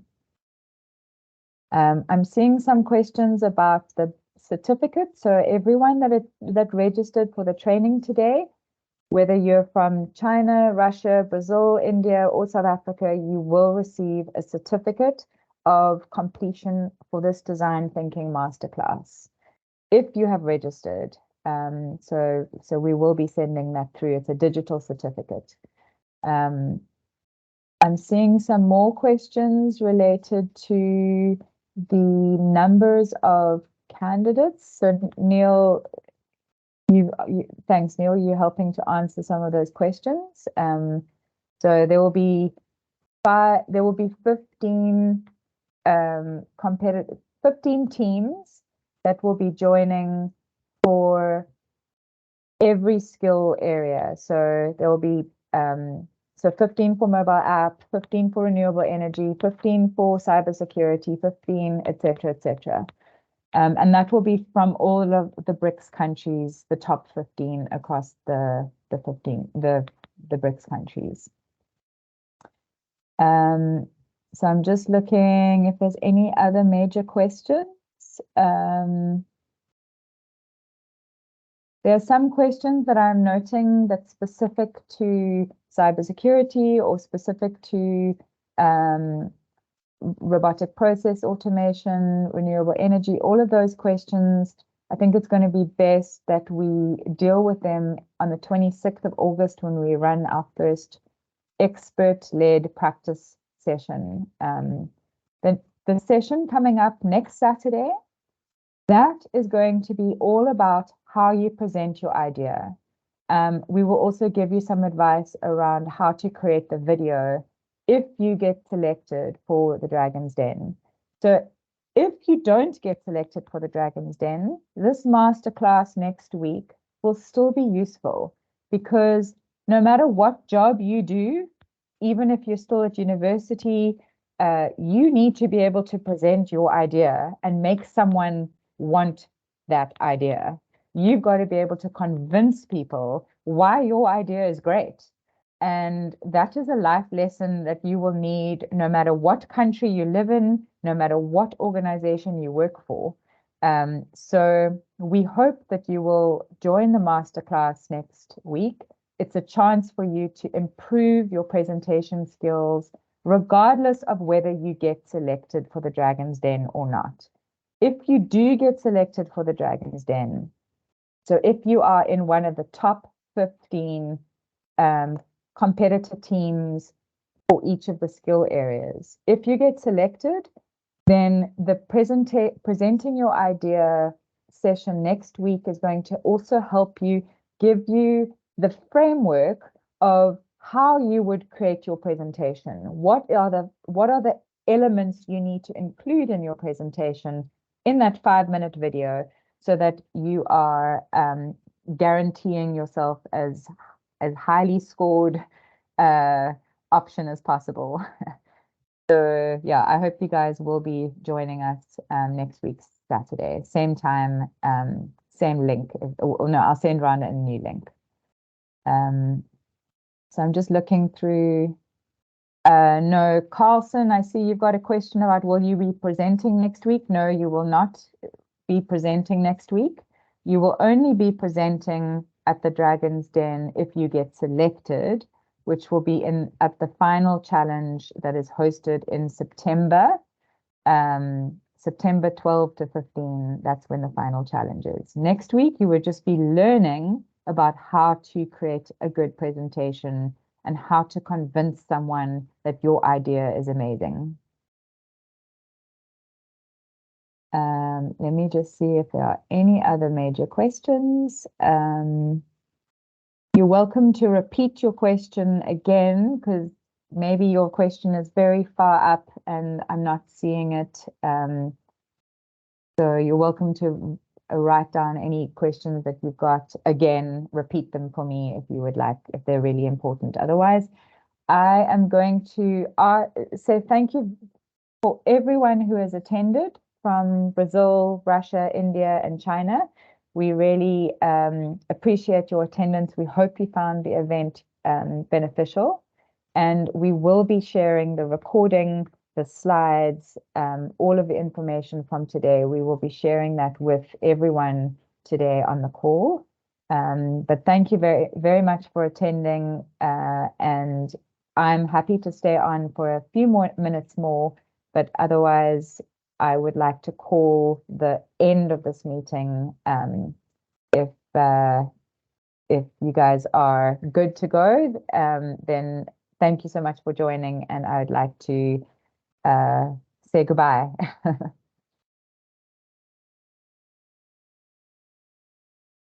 Thanks, everyone.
I'm seeing that there's still about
sorry about that. I didn't realize the mic was off. I was just sharing the training schedule. Please know that the practice challenges coming up. Hold on 1 second. I've got a double mic running.